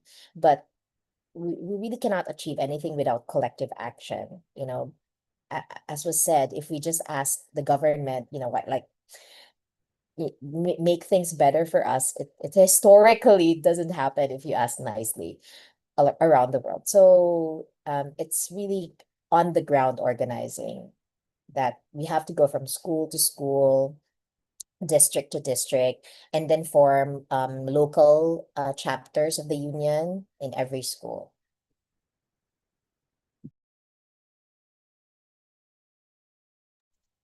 Jadi Bapak Ibu, bagaimana organisasi guru di Filipina yang dibersamai oleh Ibu Siska ini membangun kesadaran para guru tentang apa yang menjadi hak-hak mereka, apa yang harus diperjuangkan oleh mereka sebagai seorang guru.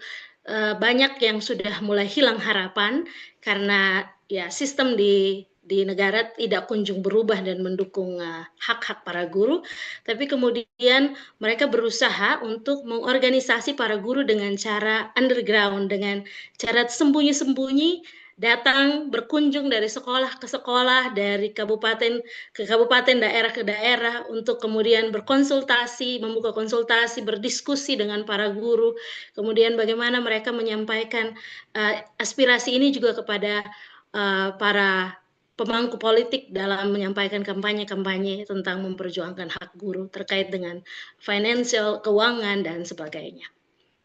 Ibu Siska. Okay, thank you, Bu Desi. Francesca, one more questions. From the experiences that you have, what forms of teachers empowerment that have been most impactful in your context? Definitely unionizing. Unionism, teachers unions.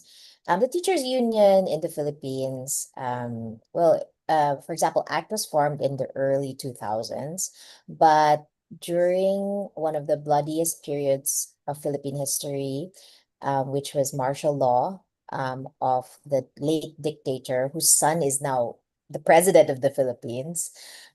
During that time, this was in the 70s, teachers played a big role in the protest movement because they were organized. So they walked out of their classrooms in response to corruption, in response to plunder, because the dictator was really draining the public coffers. It was stealing billions of dollars of taxpayers' money and committing human rights violations, like people were being disappeared, they were being thrown in jail, they were being tortured for speaking out. So teachers walked out of their classrooms, they staged strikes. And that's the tradition of sort of militant activism that our teachers' unions are sort of following. It's not just because when you say a union, it's usually a lot of unions just do devote their time to economic fights, but it's also a political fight for our union. So it's really telling teachers that the fight doesn't end with achieving a higher allowance. For example, the Senate gives them a higher, this year the teachers' allowance will be higher so that you don't have to spend as much for your classrooms. That it doesn't stop there. It doesn't end there, because we want teachers to, we want their stature to really reflect the value that they have in society and the job of nation building that they do. We want them to have these enabling, enabling environment and to be full possession of their rights. So empowering teachers is really not just giving them better economic prospects, but also really, I think, again, our colleague from Thailand said it best, making them feel that they're not alone. They shouldn't feel alone, because we can together change things. Oh, lovely. The sense of collaborative and also togetherness is very strong, can be felt on this forum, ya. Bu Desi, please. Yang sangat menguatkan guru-guru di Filipina adalah bagaimana serikat guru ini bekerja sama satu suara untuk sejak awal tahun 2000-an untuk melakukan protes, keluar dari kelas, menyampaikan aspirasi mereka kepada pemerintah, sekalipun tidak mendapatkan respons yang baik dari pemerintah, bahkan dianggap menjadi musuh dari pemerintah,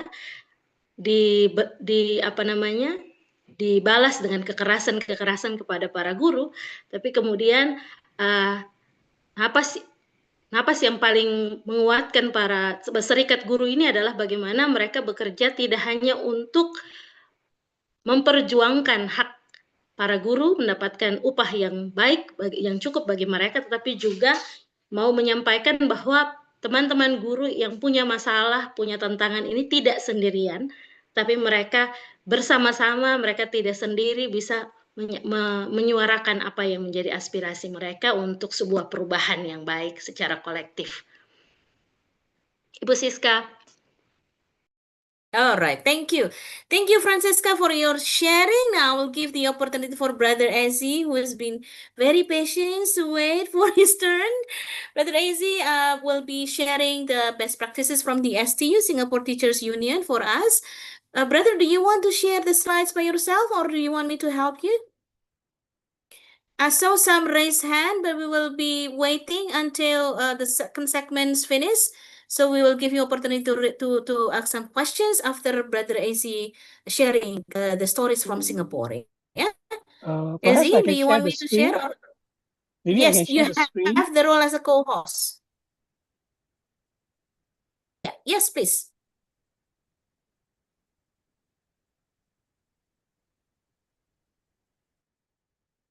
All of you managed to see my screen? Yes, Azzy, very clear. Perhaps I would like to request maybe you do a translation after every slide. That will be easier. Will be great. Yes. Okay. I have actually okay. Thanks to Sister Francisca. She has given me some earlier questions, so I've provided the response accordingly. So the translator, terima kasih. You help me to translate.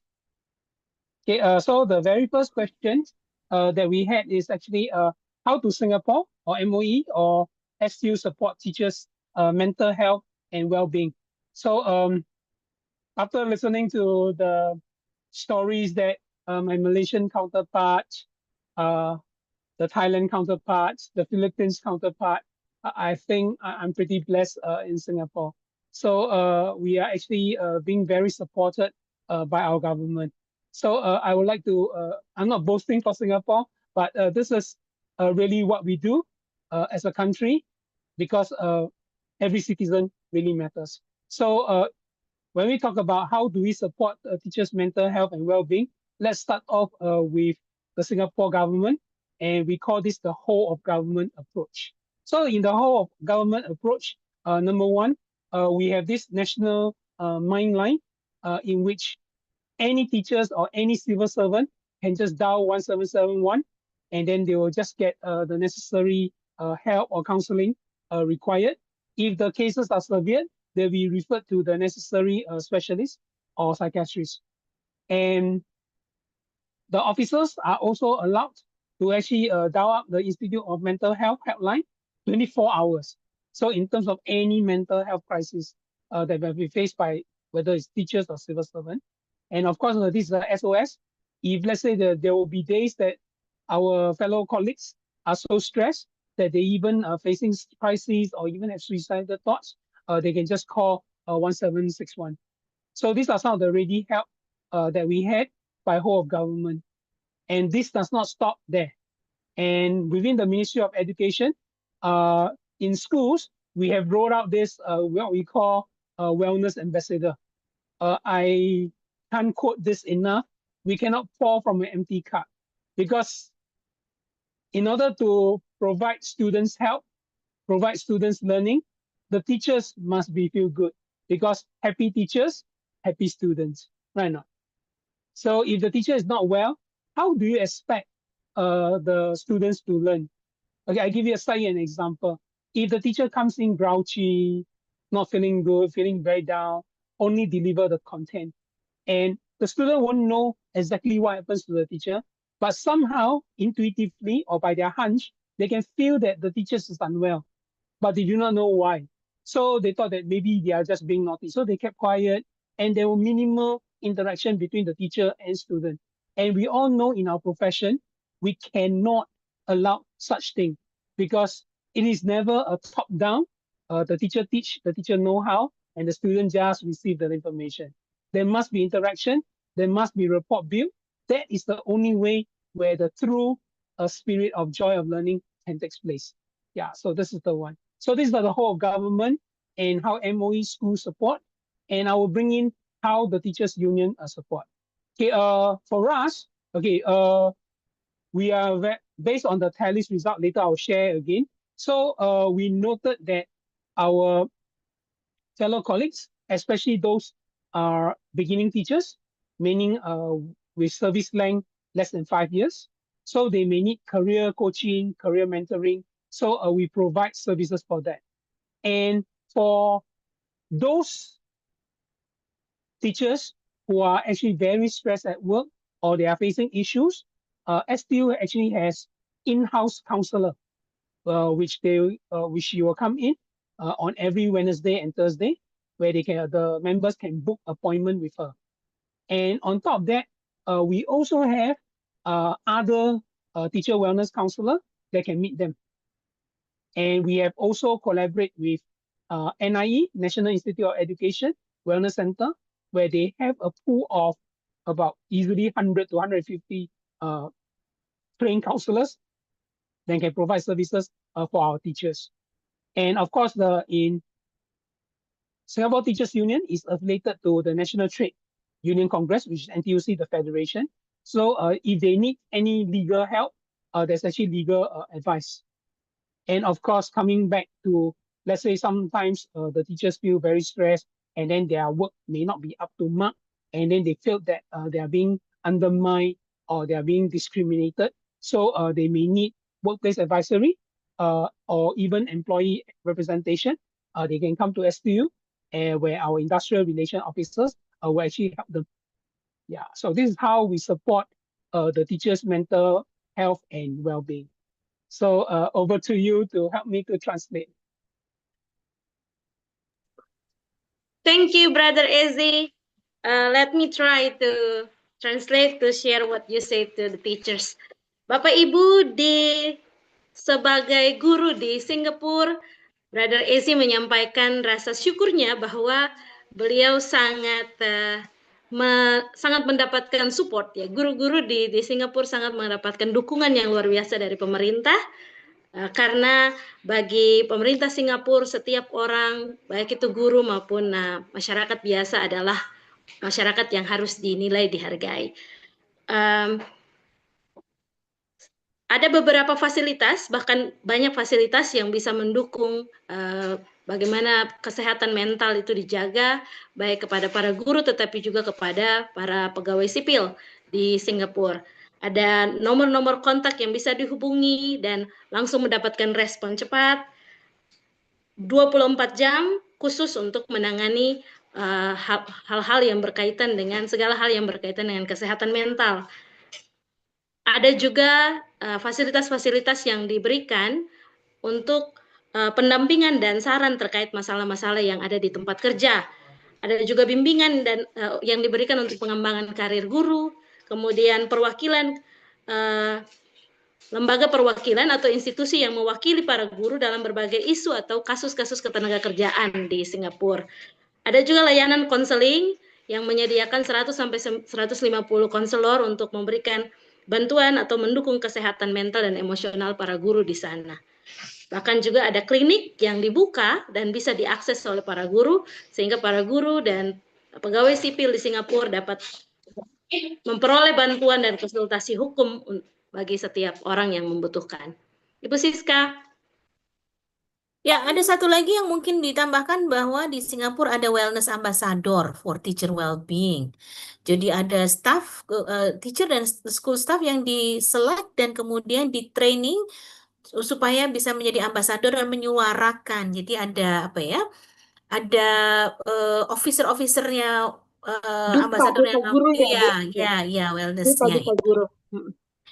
Brother Ezzy, can you help us on moving to the second slide, to the next slide, where we can see the type of the support that you provided from the organizations. Nah, yang tadi ini sudah dijelaskan oleh Bu Desi ya, bahwa ada workplace advisory, ada coachingnya, ada employee representation, jadi ada wakil-wakilnya. They even have the counseling and also legal clinic. It's a very comprehensive support, Brother Ezi.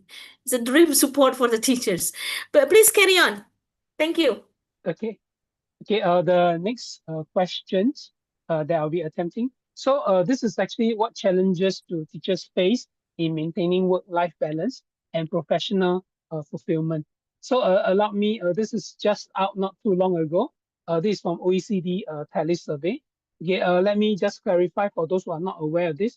This survey was actually done by the lower secondary school teachers. Right, so this is what we found out. So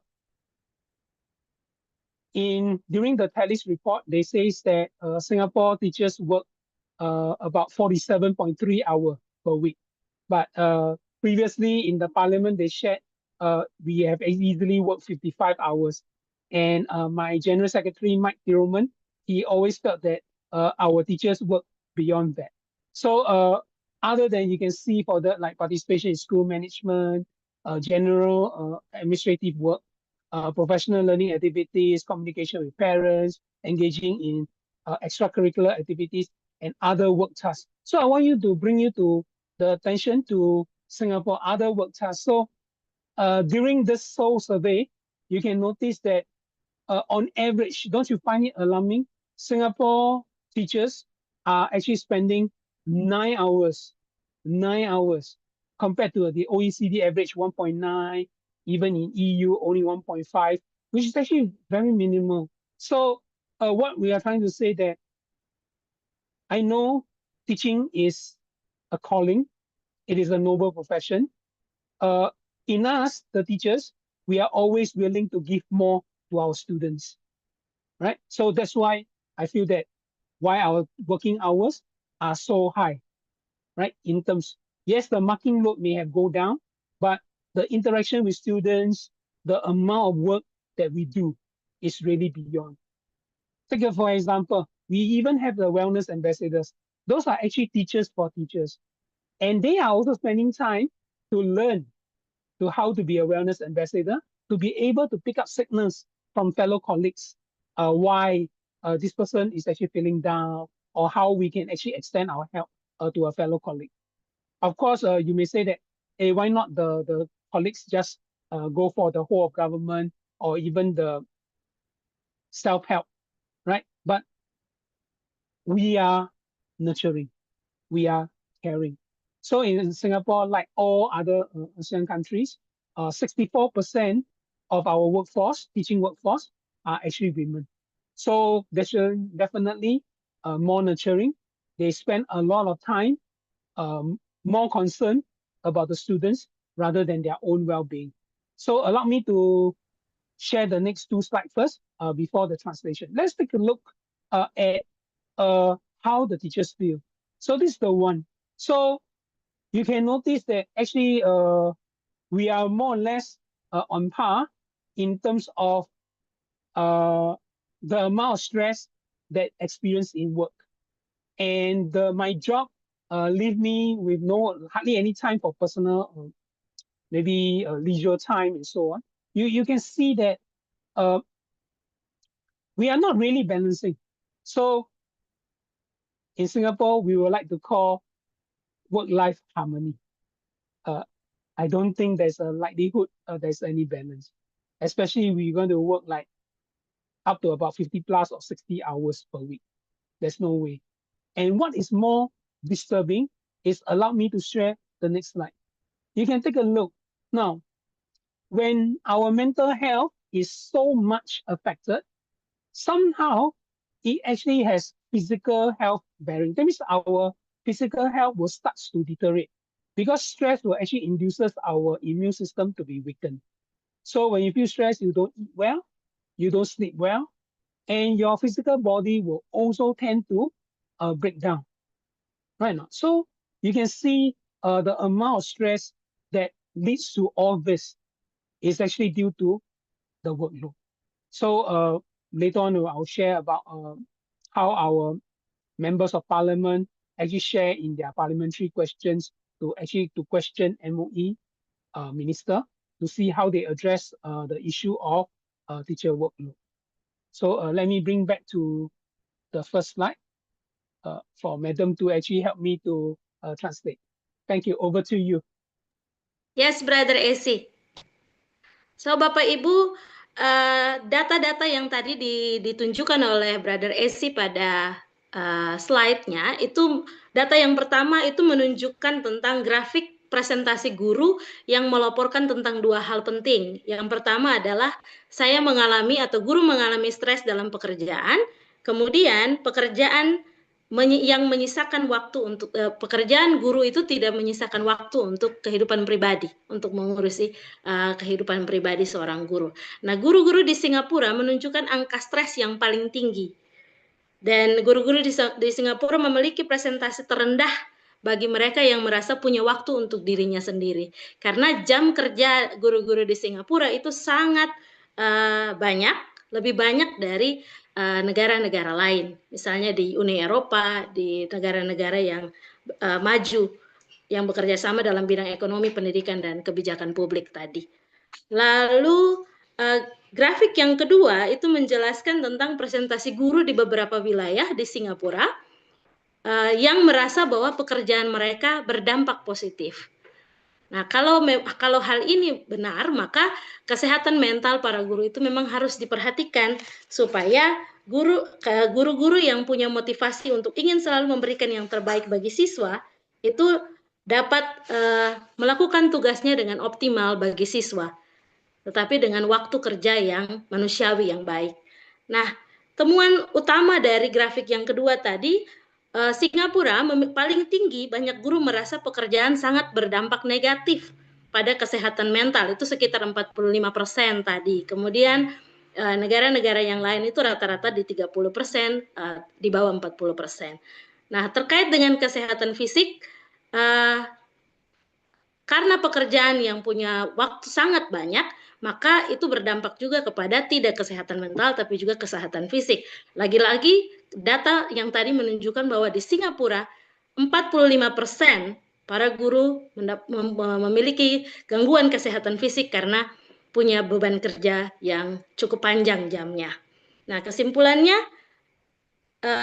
grafik ini menunjukkan tingkat stres dan dampak negatif pekerjaan terhadap guru, dan itu konsisten terjadi, sehingga ini harus diperhatikan, dan program-program yang tadi diberikan itu diharapkan bisa mengakomodasi kebutuhan guru terkait dengan bagaimana menjaga work-life balance mereka, keseimbangan kerja dan kehidupan sehari-harinya. Ibu Siska.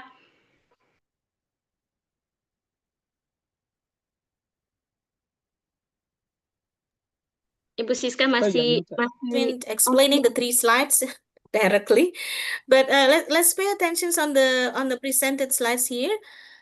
Bapak Ibu coba perhatikan di grafik ini tuh judulnya adalah Teachers Work Related Stress and Health. Jadi ada dua hal yang dilihat. My job negatively impacts my mental health. Yang sebelah kanannya adalah my job negatively impacts my physical health. Jadi pekerjaan saya sebagai seorang guru ini mempengaruhi kesehatan mental saya, dan yang sebelah sananya adalah mempengaruhi kesehatan fisik saya. Dengan support yang dikasih, dengan kondisi pekerjaan yang dimiliki pun, di Singapura ternyata diindikasikan dari respondennya memiliki tingkat kestresan baik dari mental maupun fisik paling tinggi compared to OECD countries, ya, negara yang berkembang dan juga European. Jadi artinya bahwa pekerjaan guru memang tidak mudah, ya, berat sekali dihadapinya. And we can see on the first slide, Ezzy, can you please go back to the first slide? That graph indicate that the previous one. Nah, the green one. What are the samples of the other work tasks here, Ezzy? Maybe you can give us further explanations on it. Okay, so in the report itself, so you can see that, right? It includes communication paper. So all these are actually covered. So what else did the teacher do? So like they are involved in perhaps improvement, like for example, projects. So all these are actually outside their scope. So let's say, like for example, organizing events for students, that beyond the classroom setting. So let's say, like for example, they bring the student out. Maybe they go to Oceanarium in Sentosa for a learning journey.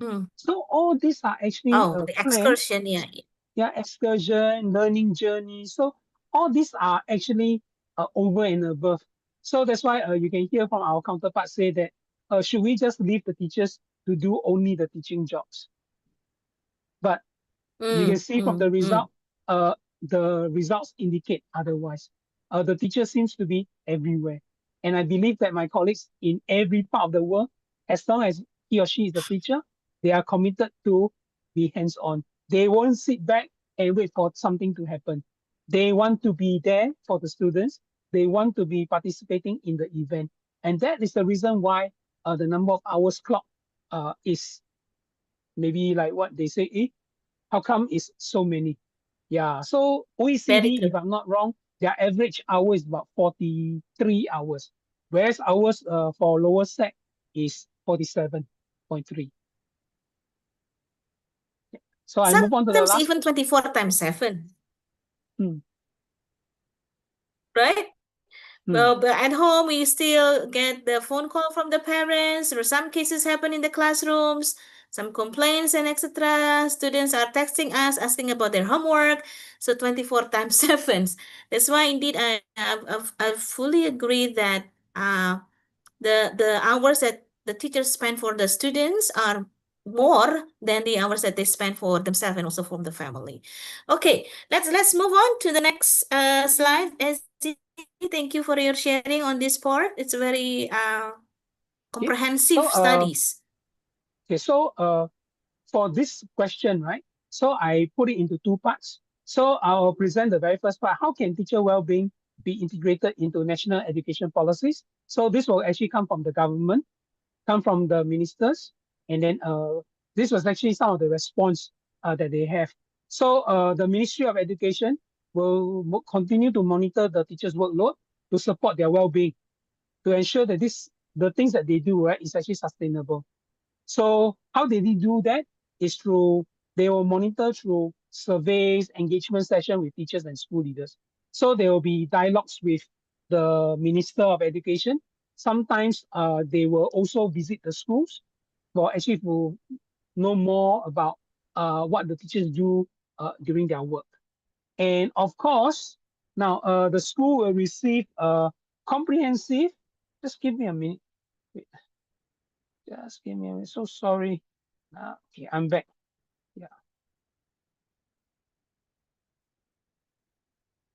Yeah. So the school will receive a comprehensive support when implementing new initiative. So if you have been following Singapore education news, right?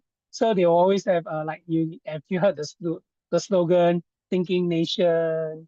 You heard about teach less, learn more.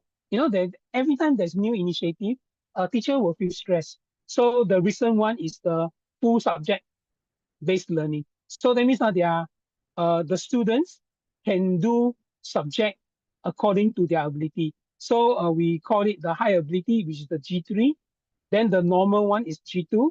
And then the lowest one is actually G1. So according to the students' ability or readiness, they will be doing the subject.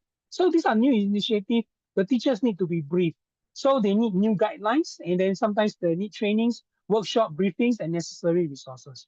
So that is how we're going to help out the government, actually, or the Ministry of Education, help the teachers to actually to be more aware. So when you're more aware, well prepared, you tend to be less stressed.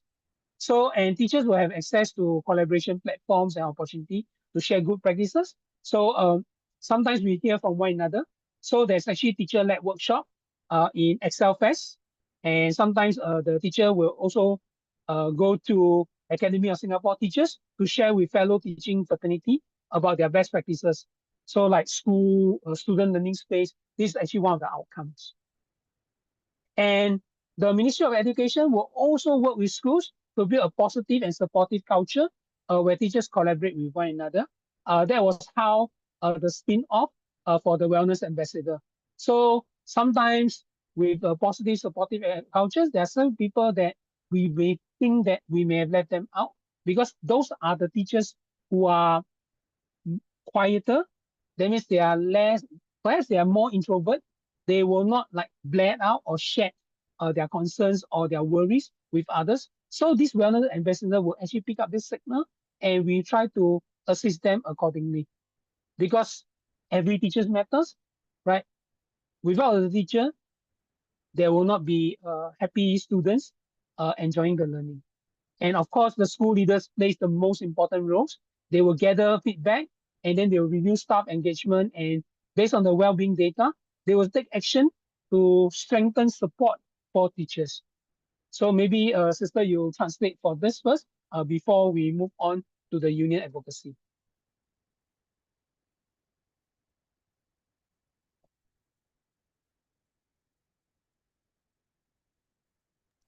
Ibu Siska, should I Translate, explain or summarize on the slide, Bu Desi. Yes, Ibu. Jadi Bapak Ibu, apa yang menjadi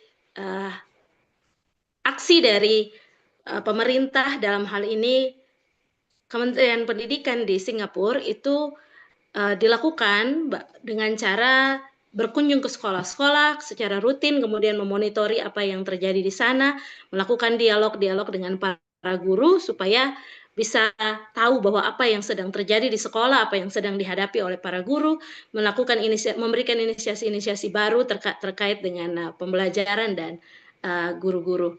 Sekolah dukungan yang diberikan kepada sekolah, kepada guru juga bisa dalam bentuk memberikan pelatihan-pelatihan atau workshop yang berkaitan untuk memastikan kebijakan kesejahteraan guru ini berjalan dengan baik. Sekolah dibantu untuk mengimplementasikan berbagai hal. Ada platform-platform kolaborasi yang digunakan untuk bisa digunakan. Lalu membangun budaya positif itu juga dapat dilakukan supaya guru, komunitas guru saling mendukung satu dengan yang lain. Pemimpin sekolah juga dapat memberikan feedback, meninjau data tentang kesejahteraan para guru dan mengambil tindak lanjut untuk memperkuat dukungan bagi para guru. Jika ada tantangan di mana ada guru-guru yang terkesan tertutup sekali dengan masalah-masalah mereka sehingga mereka tidak bisa dijangkau, maka disitulah peran dari duta kesehatan mental guru tadi. Mereka bekerja di lapangan, kemudian berdialog dengan para guru-guru, lalu memberikan pendampingan yang sesuai. Demikian Bu Siska. Yeah, please carry on, Brother Ezi.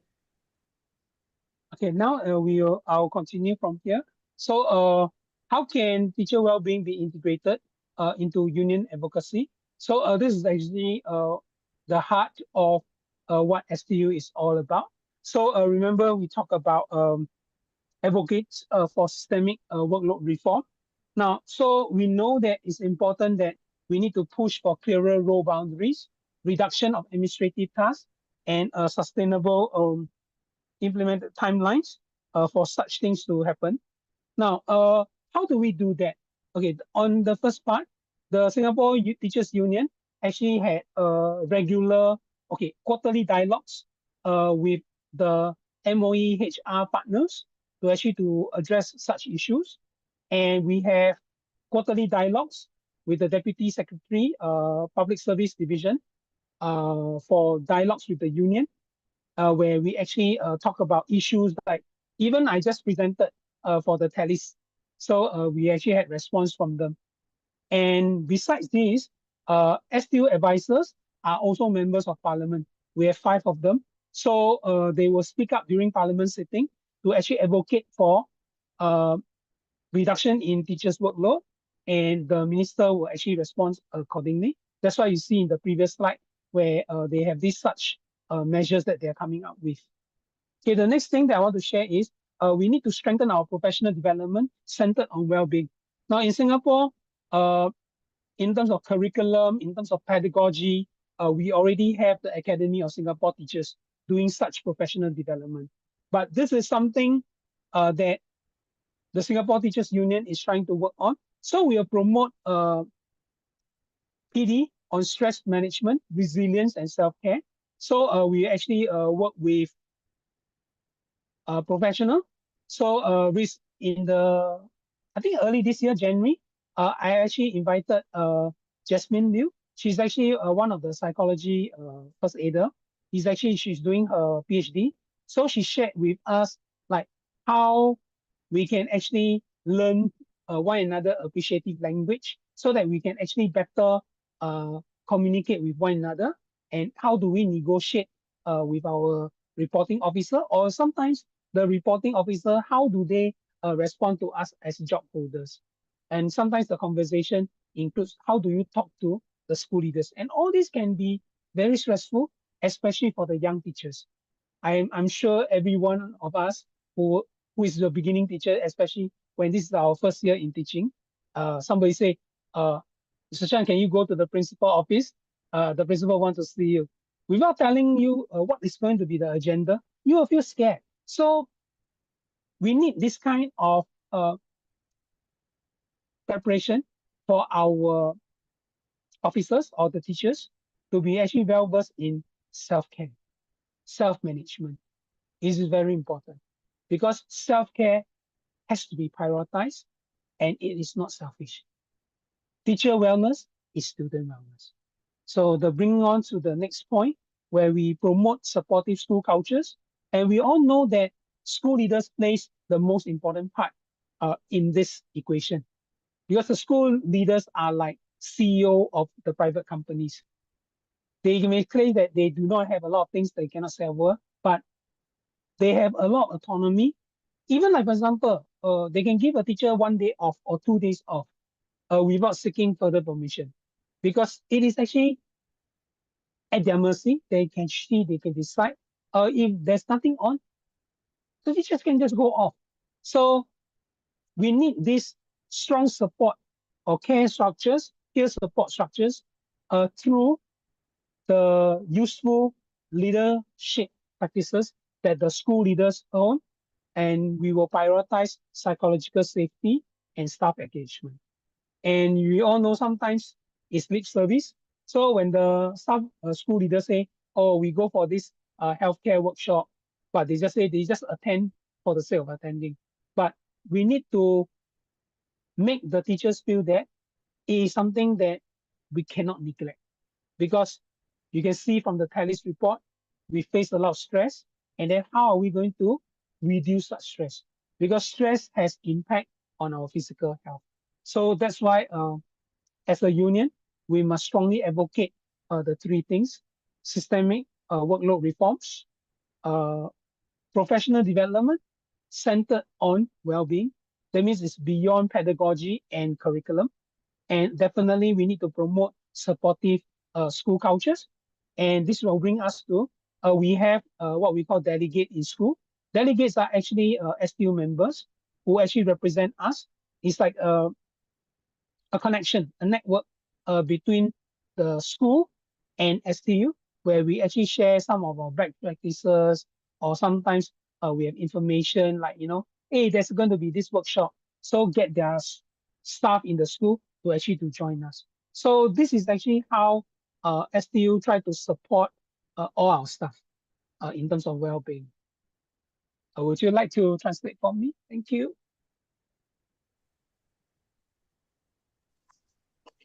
Yes, Brother AC, let me try. Bapak Ibu, slide tadi menjelaskan tentang bagaimana kesejahteraan guru dapat dimasukkan dalam advokasi serikat guru di Singapura. Ada 3 poin penting yang disampaikan oleh Brother AC.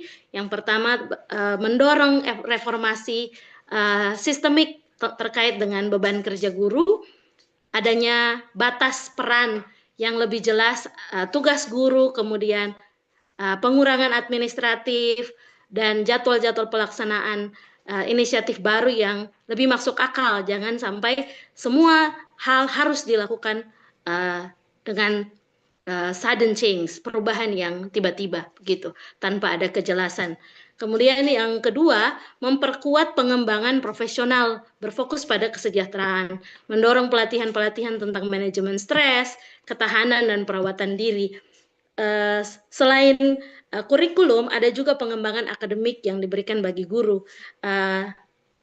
Union Serikat Guru di Singapura pernah mengundang seorang psikolog yang kemudian membekali para guru untuk bagaimana mereka berkomunikasi, bagaimana mereka bernegosiasi untuk memperjuangkan hak-hak mereka di sekolah, dan ini cukup menantang bagi guru-guru muda karena ada batasan-batasan yang terjadi di sekolah mereka. Lalu yang diberikan adalah bagaimana guru-guru ini harus memiliki kompetensi manajemen skill, manajemen diri, kemudian kepedulian terhadap diri mereka, karena kesejahteraan guru itu juga adalah kesejahteraan siswa. Nah, tantangan yang lain, kenapa hal ini juga perlu didorong oleh Serikat Guru adalah ketika sekolah-sekolah itu dimiliki atau dikepalai oleh para pebisnis, sehingga ada akses yang sulit yang tidak bisa dipenuhi oleh para guru. Misalnya hal sederhana saja, mau mengajukan cuti itu harus mencari izin dari para pemimpin tertinggi. Nah, ini sehingga ada harapan di mana struktur itu harus dilihat dengan baik, pemimpin itu harus berperan dengan baik, ada pelatihan-pelatihan atau workshop-workshop dan diberikan untuk kesehatan mental, kemudian data-data yang tadi disampaikan itu tidak bisa dielakkan, sehingga ini harus menjadi isu bersama. Poin yang ketiga adalah mendorong budaya di sekolah supaya saling mendukung, saling peduli, dan lebih kuat secara kebersamaan. Karena para guru tidak bisa bekerja sendiri. Serta yang terakhir, mempraktekkan kepemimpinan yang mengutamakan keamanan psikologis dan keterlibatan seluruh staf. Demikian Bu Siska. Yeah, thank you. But Rezi and Desi, I think we have to be mindful at the time. I'm aware that you still have 1 or 2 slides, yeah, Ezi, to One slide. close your presentations. Thank you. 1 slide, okay, please. Yeah, one slide. So actually, this is the summary. So let's say that if you have not understood what I've said so far, so we welcome the MOE existing ecosystem of support, and the union stands ready to partner MOE and schools to turn good practice into consistent measurable outcomes for teachers. And I would like to end off this by saying this: policy that measures well-being, reduces non-instructional burden, and invests in allied capacity will deliver better outcomes for both teachers and students. Thank you so much for listening to me. Thank you, Ezi. Bapak Ibu, ini closingnya keren banget ya. Bahwa a policy that measures well-being, reduces non-instructional burden, and invests in allied capacity will deliver better outcomes for both teachers and students. Jadi kita sama-sama berjuang apa yang kita pelajari dari negara-negara tetangga kita, negara teman-teman dekat kita dari Malaysia, Thailand, Singapura, dan juga Philippine, bahwa policy atau kebijakan yang menakar atau menghitung kesejahteraan atau well-being kita dan mengurangi non-instructional burden, tanggungan-tanggungan atau beban-beban yang tidak terkait dengan proses pendidikan, and invest in allied capacity, dan menginvestasikan dalam pengembangan capacity akan memberikan better outcomes, hasil yang lebih bagus, yang lebih baik, both for teachers and students. Thank you for the very good closure, Brother Ezi. Bu Desi, I think we have to facilitate 1 or 2 questions for the second segment. Bapak Yes, Ibu boleh Ibu. bertanya 1 atau 2 sebelum kita mengundang semua narasumber untuk giving closing statement. Any questions? Ada pertanyaan juga yang ditulis di kolom chat, sepertinya Ibu Siska. Chat ya. Oke, boleh di-address. Sebentar Ibu, saya. Oke. Pertanyaan dari ya Ibu. Pertanyaan dari Silakan, Ibu Nevi Aprianti. Izin bertanya kepada Miss Francesca. Bagaimana kurikulum khususnya tingkat SD di Thailand? So she's asking about the curriculum for primary school in Thailand. Miss Seska. Philippines. Francesca is from Philippines. Oh, sorry, Miss Seska. Oh, I'm not very familiar with the primary school curriculum because I'm a university instructor. But in the Philippines, the primary school curriculum follows sort of it's divided into what they call strands. So there's the science and a math and technology strand, and then the arts, humanities, and music strand. what and then of course social sciences and the practical arts and physical education.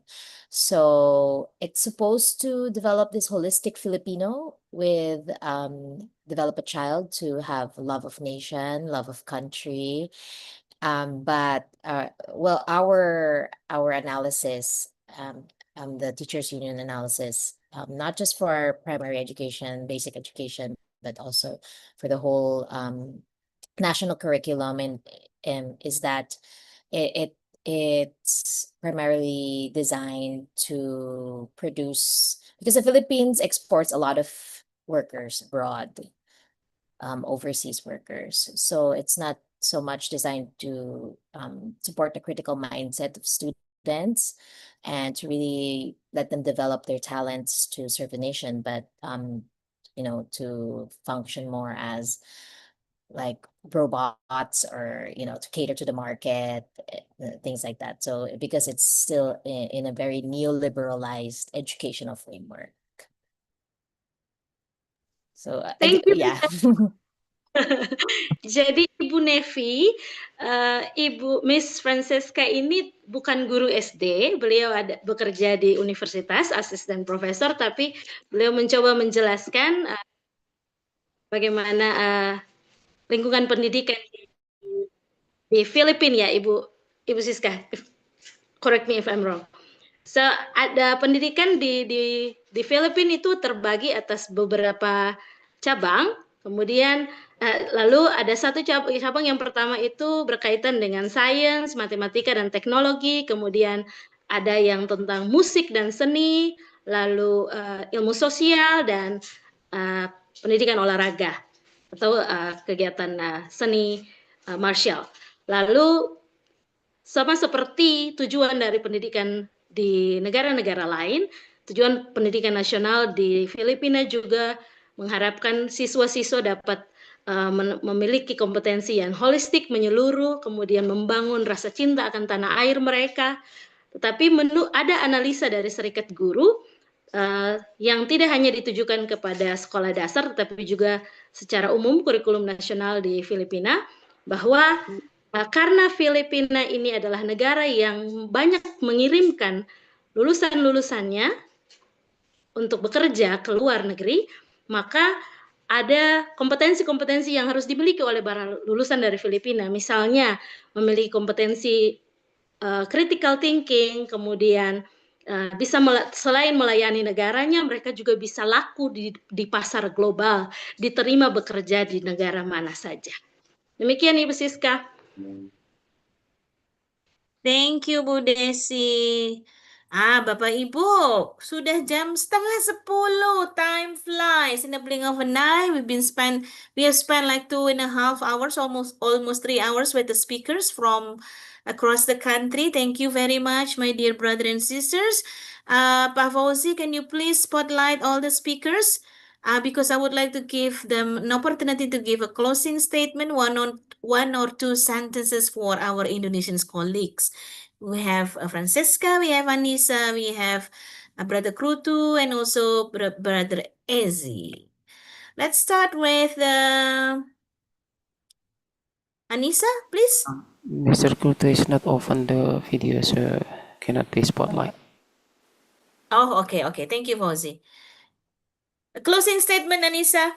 Okay, so what I want to say is that no matter where we are in this world, teaching is always a noble profession, but it is important for us to take care of ourselves as well, our happiness as well. So we want the best for our students, but we must not forget ourselves in the process. So yeah, that's my closing statement. Thank you, Anissa. Brother Krutu, you're driving? Please be safe. Yeah. I still Do on you the want way to give the home. closing statement first? Yes. Yeah. Can you hear me? Can you hear me? Yes, Yes, very clear, very clear. Okay. Okay. You don't have to face the camera, Brother Crew. Okay. No need to face the camera. It's okay. We understand. Okay. I think our work, like we talk about equity, inclusion, or well-being. We have to shift our thought, like to make it like a political campaign, or to shape our politics thought about a teacher, a workload, or anything. Everything is politics. Don't be the political side of education, and we have to shape our thought. And yes, we have to make it like other political campaign, because what happened to us is affect the society, it affect everyone, make is benefit everyone in our country. Is not is not our only our benefit, is the benefit of our country and our world. That's it. Be unite in Thank solidarity. you, Bapak Thank Ibu. you. Bersatulah dan bersolidaritaslah. Bapak, thank you, Brother Crew. Please be focused on your driving. Be safe and send our regards to your family. Brother Crew bilang begini Bapak Ibu, bahwa kita itu walaupun guru, kita punya noble profesi, tapi kita juga tidak boleh lupa untuk membentuk cara kita berpikir untuk lebih melihatnya secara skop dan berpolitik. Artinya berpolitik di sini itu adalah kita harus sadar betul bahwa apa yang kita lakukan ini bukan hanya memberikan benefit atau dampak kepada diri kita atau anak-anak kita, tetapi dampaknya luar biasa. Bukan hanya untuk mereka, tapi untuk negara dan juga untuk dunia gitu ya. Jadi kita harus mulai membangun awareness atau kesadaran diri kita bahwa yang kita lakukan di kelas kita, yang kita lakukan di dalam profesi kita ini membentuk bangsa kita, membentuk dunia kita. Thank you, Brother Crew. Now let's move on to Francesca and then Brother AC. I wish the teachers movement in Indonesia a lot of success, and all of the teachers unions around Southeast Asia. We have so much to learn from each other. I hope that we continue to forge international solidarity, because I think the future will have more crises for us to face and for our students to face, especially with large corporations trying to, take advantage and exploit workers. Education is the education spending and education budget all around the world is being cut down, and education is not being prioritized. The AI onslaught is happening, and it will replace our jobs. It's trying to replace our jobs, and it's going to change the future for so many of our students. So we really need to face it all together as one united force. Alright, thank you.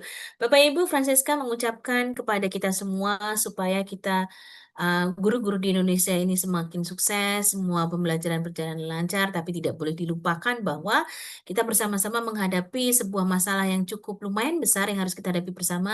Ada sebuah krisis di depan kita, di mana dana-dana pendidikan hampir di semua negara di-cut down, dipotong, lalu kemudian ada kapitalisme yang mempengaruhi juga mau tidak mau mempengaruhi juga proses pendidikan dan juga domain pendidikan, lalu kemudian gempuran-gempuran teknologi dan AI yang kalau kita tidak hati-hati di dalam menyikapinya akan menggerus peran-peran guru, karena kelas-kelas juga berubah dari yang dulu menjadi apa yang kita hadapin sekarang. Jadi tetaplah berkolaborasi, tetaplah bersolidarity, kita maju bersama, kita hadapin tantangan ini bersama-sama, setidaknya dalam region kita di Asia Tenggara. Thank you, Francesca. Brother AZ, please. I think our fellow speakers speak a lot. So what I offer for fellow teachers in Indonesia is, now we all know that we cannot be 24 hours.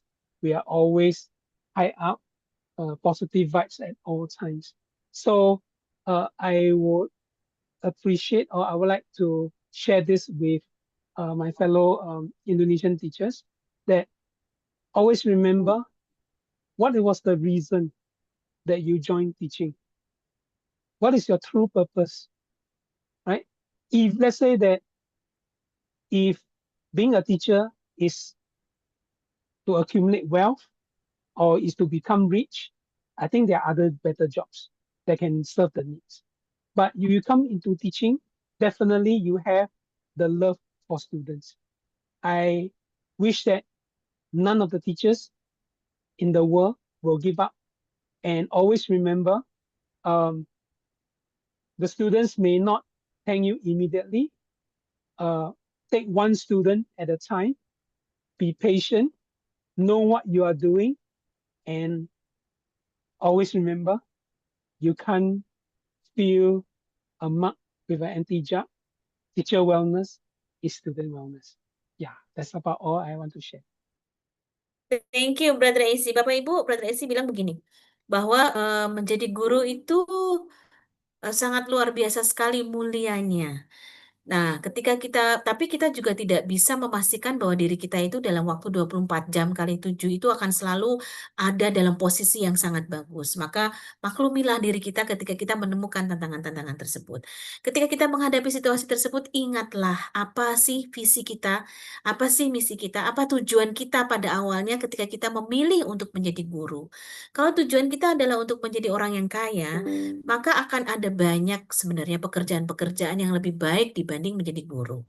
Jadi maksudnya mesti ingat lagi nih, motivasi kita ini untuk memilih profesi kita menjadi guru itu apa. Lalu kemudian lakukanlah satu persatu. Tidak mungkin kita bisa membantu anak-anak semuanya dalam satu waktu. Do it one in a time, gitu ya. Jadi Bapak Ibu, itu tadi yang, thank you Brother AC for your wisdoms. Thank you also Anissa, Puan Anissa, Brother Crew, and also Francesca for all the beautiful sharing and the stories that you have shared to us. It was a very amazing sessions we have with you all. We plan actually to finish before 9 o'clock, but now it's 9:30. Thank you very much. I do really enjoy the conversations. Hope next time we can have another sessions with you all. Bapak Ibu, ayo kita berikan tepuk tangan yang luar biasa untuk para speakers kita. If you're still ready for taking the group photo, please do open your video. We'll be taking the group photo with the speakers. Kita buka dulu semuanya kalau masih ready. Kalau ternyata ada Pak Setio. I just realized. Hai Pak Setio, masih bersama dengan kita. Ada Ibu Dia, ada Ibu Made. Oke. Saya akan ambil foto bersama-sama. Bapak Ibu, let me count. Give your sweetest smile. I know it's very late and you have to come to school tomorrow morning with a fresh face and a happy heart. Let me take photo. 1, 2, 3. Smile. Thank you. Terima kasih sekali Bapak Ibu atas waktunya. Thank you very much for our speakers, for the colleagues from the Asian country. Take care, stay safe, and keep in touch. Thank you. Good night, everybody. Thank you everyone for this